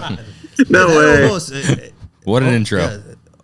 Yeah. Almost like it was scripted. Almost like it was. But it wasn't. You guys are very smooth. We should have a YouTube channel. We should. Get a podcast or something. All right, standard questions. couple of different ones. I think we've kind of got a little bit of information, but probably some more information still to be deemed if we're going to make any type of guesses. But first up, I think we probably know the car movie, but we're going to ask it anyway. Favorite car movie? Oh, well, that one's easy. I already told you. 2-Lane Blacktop. Yeah. Oh yeah. All right. How about the scene? It's a horrible movie, but it's my favorite horror movie. What's the scene that sold you on that movie? What's the one when you think 2-Lane Blacktop? What pops in your head? Oh, make it 3 yards, motherfucker, and you'll have an automobile race. Automobile race. Nobody was cooler than James I usually Taylor. don't line this Chevy up against a 2-bit piece of shit Ford, but Yeah. Hell yeah. And I've never met that dude, right? And I only know a couple of his songs, but I watched a couple of interviews with him after, watching that movie. Oh my God, was he acting? Because that is not the dude. same guy. No. It's not the Oh same my guy. God. Well, He is so... I didn't even know the movie existed really? until moving up here, and you said something. We watched it at your house. You're like, hey, let's watch 2-Lane Blacktop. And I was like, I've never heard of that. And he's like, oh yeah, it's James Taylor. I was like, well, I'm not like a big fan. Like, he's like, well, no, he's fucking cool. I'm like, yeah, James Taylor sucks. Like his music is horrible. Like he's like no. And then you watch the movie. I'm like, oh, all right, well, he's pretty cool in this. Like the line, there's so little dialogue. It's just like 10 words. That Plymouth had a Hemi with a torque flight. That's like one of 5 lines. Chevy block. Some of the lines are 396, I don't even know what they 454. said. No shit. Yeah, they're just rambling on, mumbling. Yeah. Well, and I have the DVD set up for it, and it comes with the script and a whole bunch of commentary and stuff. And the director would give them a page of dialogue for the day. They didn't know what the hell was happening in that movie when they were even in it. Oh wow! And they really did the route. Like you can go to the film locations and stuff, and they were really doing it. They were towing the cars for a lot of it, but the cast and the crew traveled that route. It's pretty raw, I wonder what the director's background was like. Monty Hellman, he had done B movies, and this is a B movie. I think he had done nothing any of us has ever heard of, and it wasn't a horror; it was something else. But nothing any of us has ever heard of. A lot of those car movies from back then were, they're crappy. Yeah, but they're fun. Yeah, but they did a good job at capturing that. It doesn't feel like Fast and the Furious 7. It's got a sense of realism to it, that movie, which is I think what I like. Yeah. It feels. I always keep hoping with the next Fast and Furious they'll make one for bring it back. Yeah, I wish they would. It always Vin Diesel on social media makes it seem like we're going back, but he says that every year, so who knows? And then next thing you know, we're back into space shuttle. We're in cars. space. Are they back? Are they back from space yet? I don't know. I don't know, dude. No, yeah, they are, because they went to space, and then I think there was another movie after that. It sucks because we've talked about it. Probably more than just about anything is Fast and Furious. It's good. And it is good, especially in my age and my starting career and what we were into and stuff. To have that on the big screen, and we had a couple of cars from the shop there in the theater. Right, for the big grand opening that night of the thing. It was just, you're seeing, forget about all the little things of that's not right and that's not right. Yeah, you can look It was 95% of the lifestyle. And it's you came out of there with a different sense of, you made a comment earlier that, everybody was looking down on mini trucks, right? It was like, oh, these are just thrown together.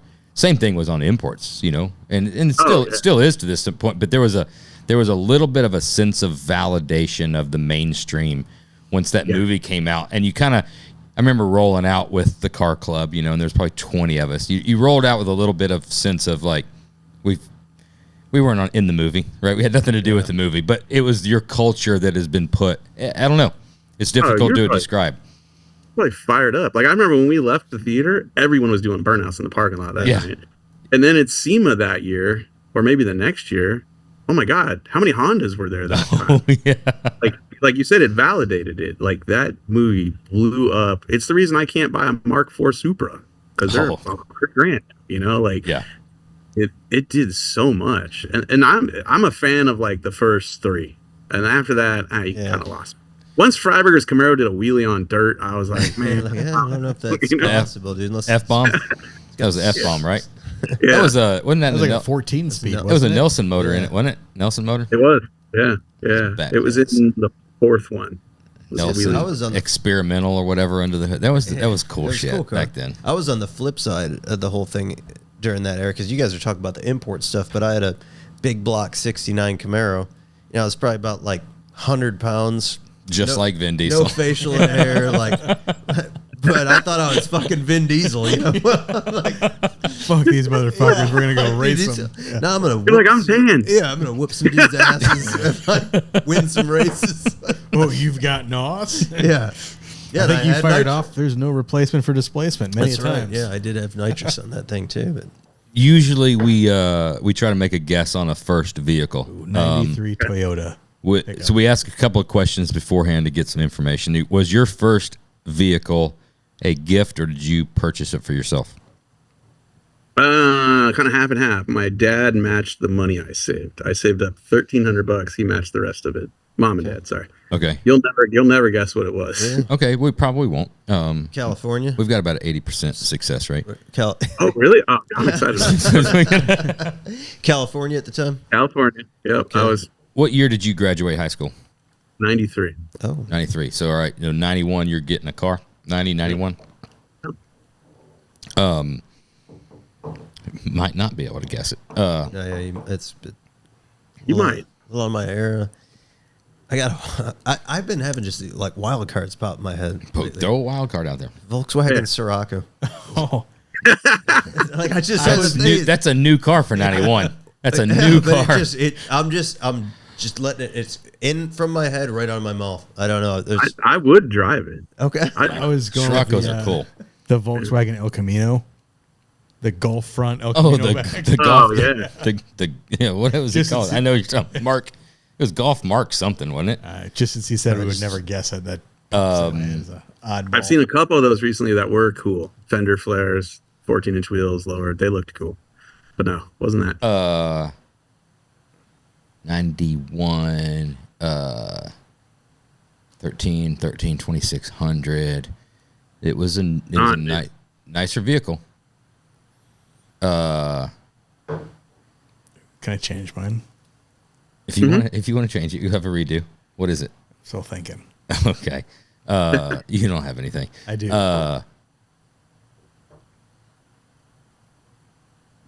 Man, I'm really all over the place Well, fire. because he's had so many different things. Fire away. Was it something that you wanted to buy? Like a car you were... No. Okay. No. I Necessary mean, That helps my case. transportation. it was one of those. My dad, once I got my money together, I was like, "Here's what I want." We went and test drove it, and my dad was like, "Absolutely not." That happened 3 times before I settled. I did that on 2 different Fox bodies. Test drove 2 Fox bodies, and he said no to both of them. I can tell you what he passed on, and might help you figure out what I ended up with. Yeah, what did he pass on? All right, I'll give you hints. The first car we test drove was a 63 Nova SS, 327 with a power glide. Muscle Dad cars. passed on it because it only had 2 gears, and he didn't think we'd go on highway. Because my dad didn't know about cars. I'm going. This is a complete wild card, but it's also nostalgic. This is a 76 Monte Carlo. It's an odd car, dude. It is. It's an odd car. I don't know. I think I was closer with the Volkswagen Scirocco. You were not. What do you got? You got a second? No, it's fizzled out. All right. All right, I'm going all right. Monte Carlo. What was it? You nailed the year. 76 Camaro, beige. 350 with 4-speed. Damn. You were in the year 76 Camaro. You said Berlinetta? No, it was Was it was the Berlinetta. What the hell was it? RS? It had a spoiler, and it had a 350 2-barrel with a 4. No, it wasn't a 2-barrel. It was a quadra junk and a 4-speed. a little hot rod. Dark brown I interior? think it was an LT with a brown interior, tannish brown interior. Like the dash was dark color, but the seats were tan. And the only thing cool about that car was it had big back tires, skinnies in the front, and a 4-speed. And then the tires went flat the first week of school. And I didn't have any money, and I ended up on Uniroyal Tiger Paws that didn't look cool at all. They were tiny, and suddenly that car wasn't nearly as cool as it was when I bought it. Tires. That right there told you everything about you need tires and stance. Bigs and littles. Yeah. Tires and stance. That car went from looking tough to like, all with flat tire. I'm sure you've had many, but your most memorable law enforcement interaction story. Oh my God. I left the house party on my way to work. Is this the most memorable one? Shit, I don't know. Must have been a good party if you were leaving and then going to work. I left the house party on my way to work in my mini truck. And at this point, I was living in New York, was going to college. I was working at a mall installing car stereos. And at that point, I had shaved the door handles on the truck. It was Caltrans orange because that's the paint I could afford at Napa. It had a roll pan, and it was on airbags at this point. And I get pulled over on the way to work, and I get arrested because when I moved there, like the day I moved there, I got a speeding ticket, and I didn't understand how computers worked back then. Yeah, and I was like, they won't find you. California license. Give them my California license. I immediately the next day get a New York license. Didn't realize they had SCMODs, and so 6 months later I had a bench warrant. Didn't know about it, and I got pulled over, arrested. They left the truck on the side of the road, and by the time I got back to it, it had been towed, but the airbags had leaked all the way down. And so when the dude drug it up on the tow truck, it ripped the roll pan on the back. The window was busted because they couldn't figure out how to get into it because the door handles were shaved. Like it was a thing, man. That's probably the most memorable in terms of negativity. That was the most negative interaction I've ever had. I've had a lot of other ones. Did you have license plate in the tailgate going east side, west side?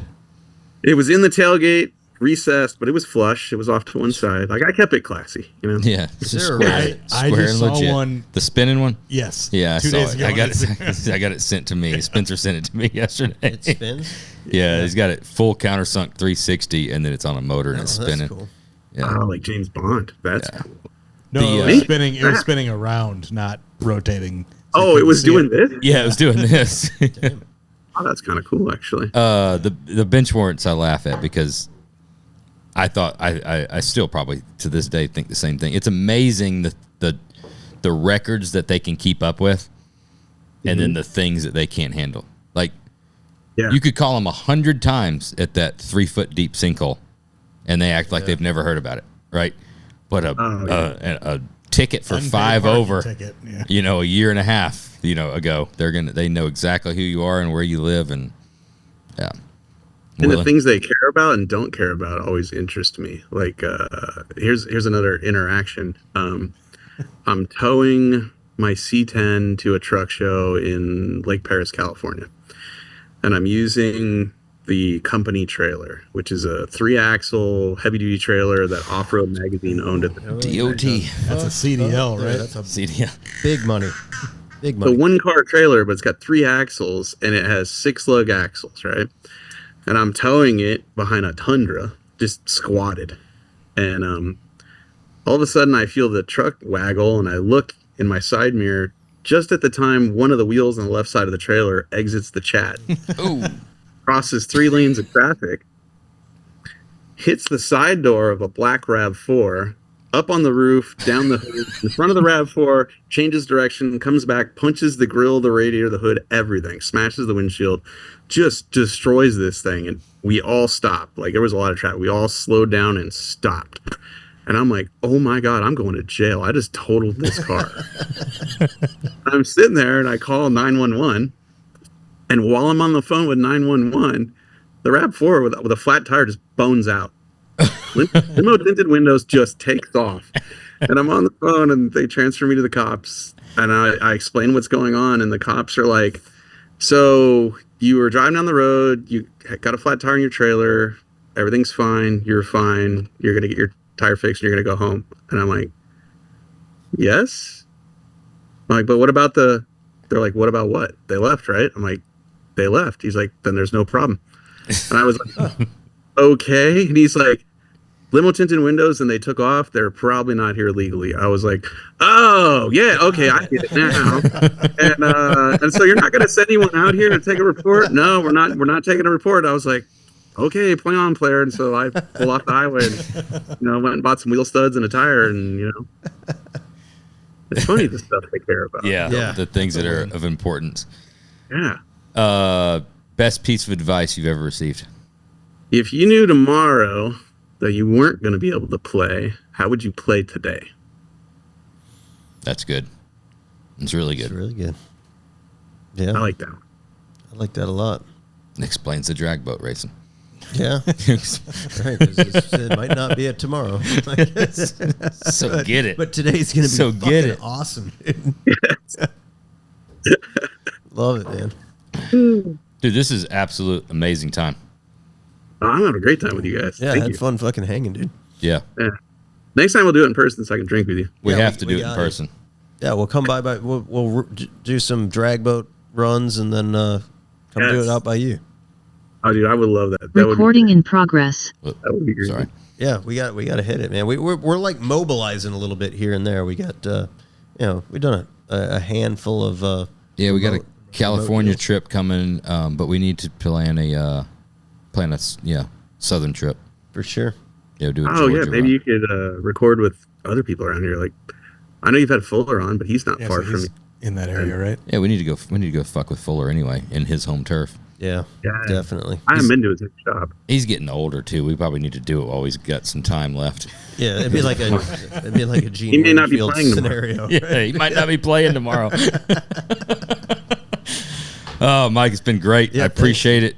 You're going to Woodward next week, right? Or this weekend? Next weekend? Weekend, yeah, that's gonna be fun. Oh man, yeah. Roadkill night starts Saturday, August 9th. I don't know when this comes out. I don't even know if I need to even say it, but It doesn't matter. We're talking about it. I don't know when it comes out either. Super fun time. I can't believe they let me race on Woodward. We're supposed to go out there for a day. We are. Are you? Yeah. Are we doing Oh, that? dude, We're hit me up if gonna you go guys out for the Dream Cruise. I think that's the 11th or 12th or something like that. Yeah. This thing kicks off the Dream Cruise. I think. Okay. Kinda, I think we're going on the following weekend. yeah, dude. Whatever Big. that is. Have you ever been to Dream Cruise? No, we haven't. That's why we've been Never been. Outstanding. keep hearing, and our arms have been twisted to go. Yeah, it's only a stone's throw away from here. But Yeah. Yeah, if it is. If you got an arm. That's you can't chunk a fucking stone that far. It's a stupid statement. It's a 5-hour fucking drive. throw it over those mountains. You're not throwing it like fucking It's It's Michigan. like you don't know. It's our neighboring fucking state, dude. It's right next door. Maybe he skips the stone. You know. Yeah, There's the lake. some other fucking things cross to Lake Michigan. Oh, You can't skip a stone either. He spent a lot a of time. stone like skipping. this I've ever seen. Oh, Mike, it's been awesome. We'll have to set dude. something up. Are you going to be at SEMA this year? I will. I think I'll be there. I'm gonna go to the Sosa Metalworks party. Oh You guys yeah, ever been? that's Great. a great time. Great party. Cool fucking I haven't shop. been to it, but a guy from Hemmings called me and said the theme this year is drag boats, Oh. and Ooh. they're gonna build a swimming pool in that shop and stick my boat in it. And I'm like, hell yeah, hell I'll yeah. go. Now gotta be there. that's fucking cool. Yeah, that is a badass party, dude. It feels like we've gone 2 years, and you go, dude. It feels like it's out of a movie. It's like a movie scene. Really? It's Great crazy. time. Great time. It's bitching, man. Cool It's show. like a Fast and the Furious 1 scene. Exactly. Yeah, it is. Oh, It really good. is. There's like a fire going. There's a bunch of people like sitting out. Yeah. And all kinds of badass. They should be stuff going filming a on. movie there. Yeah. Oh, dude, that's cool. Yeah, well, maybe I'll see you guys Yeah, there then. for sure, dude. We'll see you out there. See you soon. Appreciate it. All right, Thanks, man. Good hanging. guys. Talk to you, man. Thanks. That was a good time. Yeah. Was short on a recording on that. I'm a little scared. A little scared of how that happened. What's that? That the recording started flashing. I don't know when. I've been checking on it, and it wasn't doing that earlier. So It's just running low on space, right? no, when it starts flashing like that means it's didn't get it to that, but it should have got it to these, and it should have got it to that. Just a little more work on Elliot's part. We've got redundancies in the systems. Sounds good. That's backups for those that don't know. For somebody that says they can throw a fucking rock to Michigan. Yeah. He's making fun of you. Yeah. I'll come across this fucking table. That I can do. That's not too far for me to come across that fucking table. You missed. You should have said that earlier. I'm saying it now. We're live. We're still recording. Yeah, but it's not near as funny. That's fun. It's equally as funny. It's 70% less funny. Okay. Well, I chuckled. Yeah, Phil laughed. That was actually really fun. He's an intriguing guy. I've always wanted to talk to him. It's crazy that we've never crossed paths. Right. Oh, he's pretty cool.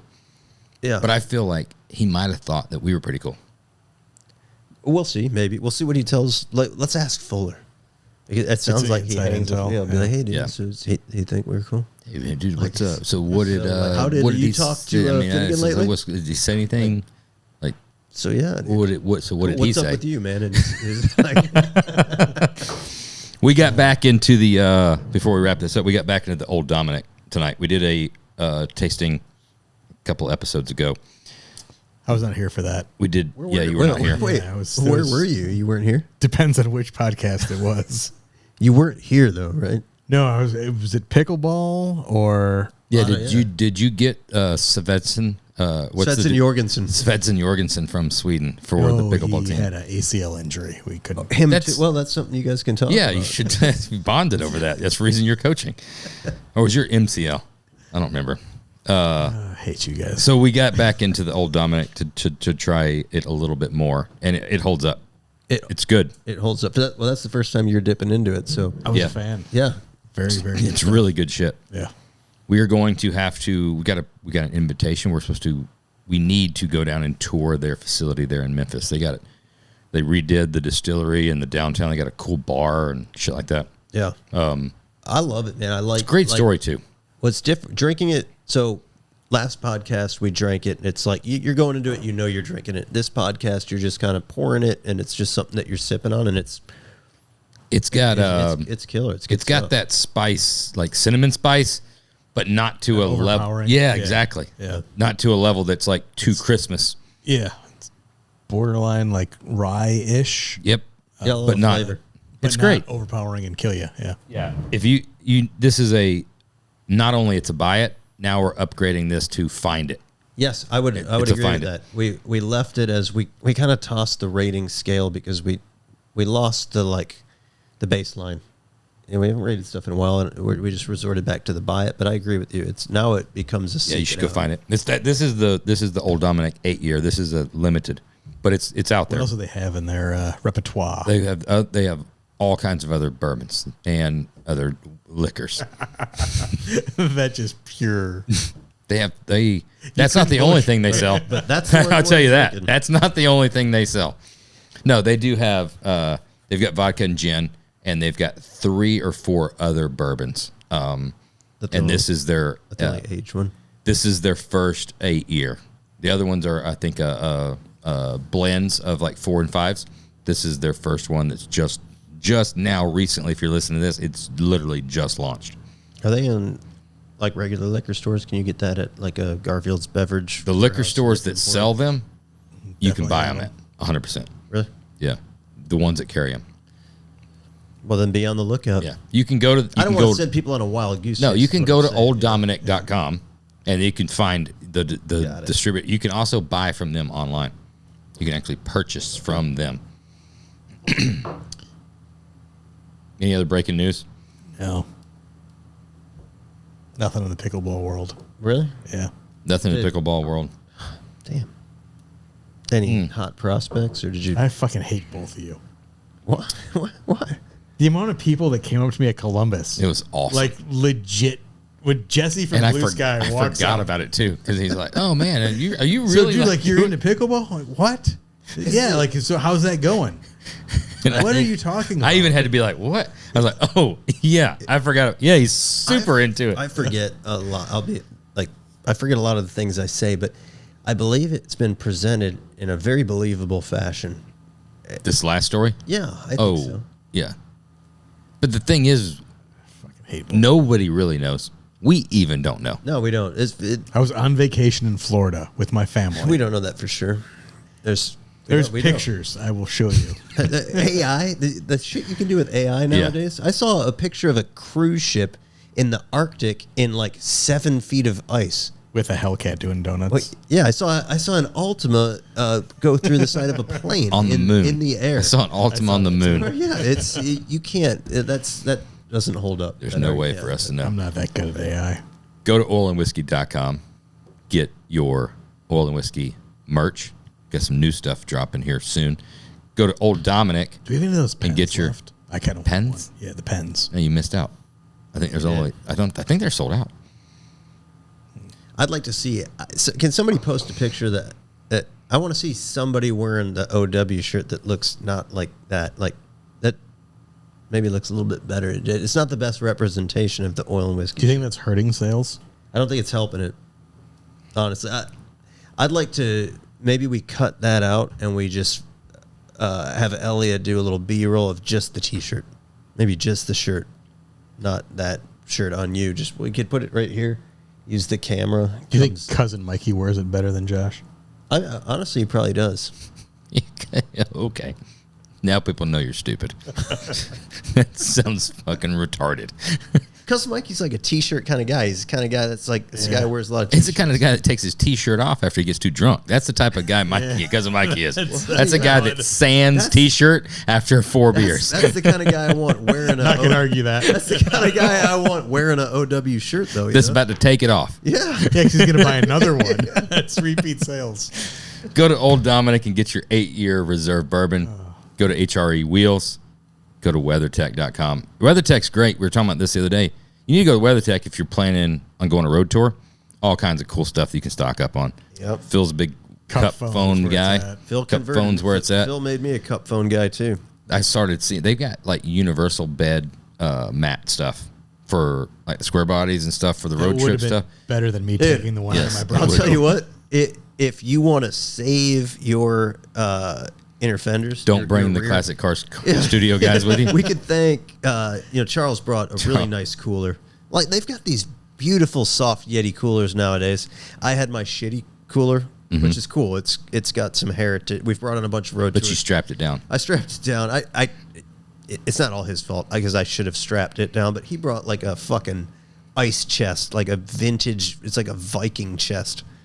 And it bounced itself around a little bit back there, and that old metal isn't as thick as you think. So the fucking inner fenders. Yeah, the old RS Legend truck's gonna need some metal work and a repaint of the inner bedsides and inner rear wheelhouses.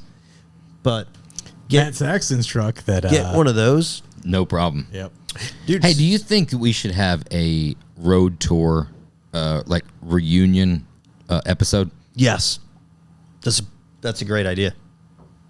That would be pretty cool. A very good idea. What type of reunion? Like a podcast. Everybody that was guys on from a week ago. Yeah, everybody that was on the road tour. Couple weeks. We'll give it a couple more weeks, and then it will be a reunion. But it needs to. But we're not doing it for us to hang out. We're doing it for everybody to listen to the stories. It needs to be a little bit more timely. Like we're going to tell the stories of things that happened, so people can hear about it. It was just an idea. I think let's go up to. It's just a stone's throw away. We go up to Cousin Mikey's. Dude, that's a plane's flight away. It's right over it's there. It's a plane's flight. It's right over there in Michigan. We can take the ferry. Take the ferry, dude. We're gonna meet at Cousin Mikey's and do an episode Jared nailed it. The coolest thing about Cousin Mikey is his barn. Garage. 100%, dude. Absolutely. Yeah, it's got a great. His wife's pretty cool too. Really? Yeah, she's fun time. I don't believe I've met her. Yeah, you've partied with her in the parking lot at Columbus. Maybe I might have partied a little too hard that I don't remember partying with. So we go to Cousin Mikey's house, and we do an episode there, and we do a reunion for everybody who's on the tour. I'm in. Or we can Zoom people too from there. No, I'm in. There's the technology available. I think that's a good idea. Lobster Dave to ship in some oysters. But he's done enough. The only problem is, no, but they were good. I know, but he's done enough. We've got to start. We can do that, but it might be a little self-serving because I think you told me that when you look back, you have access to some of the metrics, and I believe you look back to let me know. Stop. when we turn Shouldn't have been told. the microphone over to cousin Mikey, although I enjoyed it because I get kind of a kick out of him. This is bad. It was the not the strongest performing. not the strong. What's the opposite of the strongest? Would you say? Not the strongest. Not the strong. Let's just go with He. How about this? He wins at. the worst podcast we've ever done. Yeah. Well, It's just by metrics. I think we may have just got uninvited. It depends on how you look at it, though, because one way you could look at it is a golf score. less people listen to his podcast than have listened to any of the other podcasts. I like the way you're looking at it. Golf score. Yeah, you try to get the lowest. Yeah, he definitely he got the lowest. He birdied it. He eagled every hole. All right, you've never seen a score this low. All right, it's the best He's the score. Tiger Woods podcast. Yeah. Okay. I got you, Mikey. Got it. Well, let's set it up. I think tonight's a golf night, which would also be a drinking night for Mikey. We need redemption. We don't. He does. He needs redemption. Hey, we'll do this one. This will be YouTube. It'll be live. We'll video. We'll get the garage. A lot of video. A lot of fucking B-roll. That'll help straighten things. Because the garage is cool. Yeah. All right, we're doing it. We're setting it up. Dude. Nobody else knows about Set this. it up. We're And talking this about all- it right now. This all stemmed. We veered wildly off track from Phil talking about how good of an idea it is to get just a WeatherTech mat to go in the back Put of it in your truck. Yeah. truck, muscle car, anything. If you're doing a road tour, it literally, what you put on it, it stays right on it. Even ripping through that, what was that, Washington? Mount Washington. Mount Washington. Yes. I mean, Yeah. really getting after it. Stuff just stays. Ideally, you want to get the full-size mat that fits the truck, not take the one out of my Bronco and put it in a truck. Yeah. Turns out it doesn't But- fit. Well, it's works. significantly smaller, so you just got to keep things very short. The alternative is that you can absolutely fucking Pantera the shit out of your mint square body bed and wheelhouses like mine. But we got a body shop. Dude, that thing hasn't been meant It'll for blow. years. We'll see you again next week.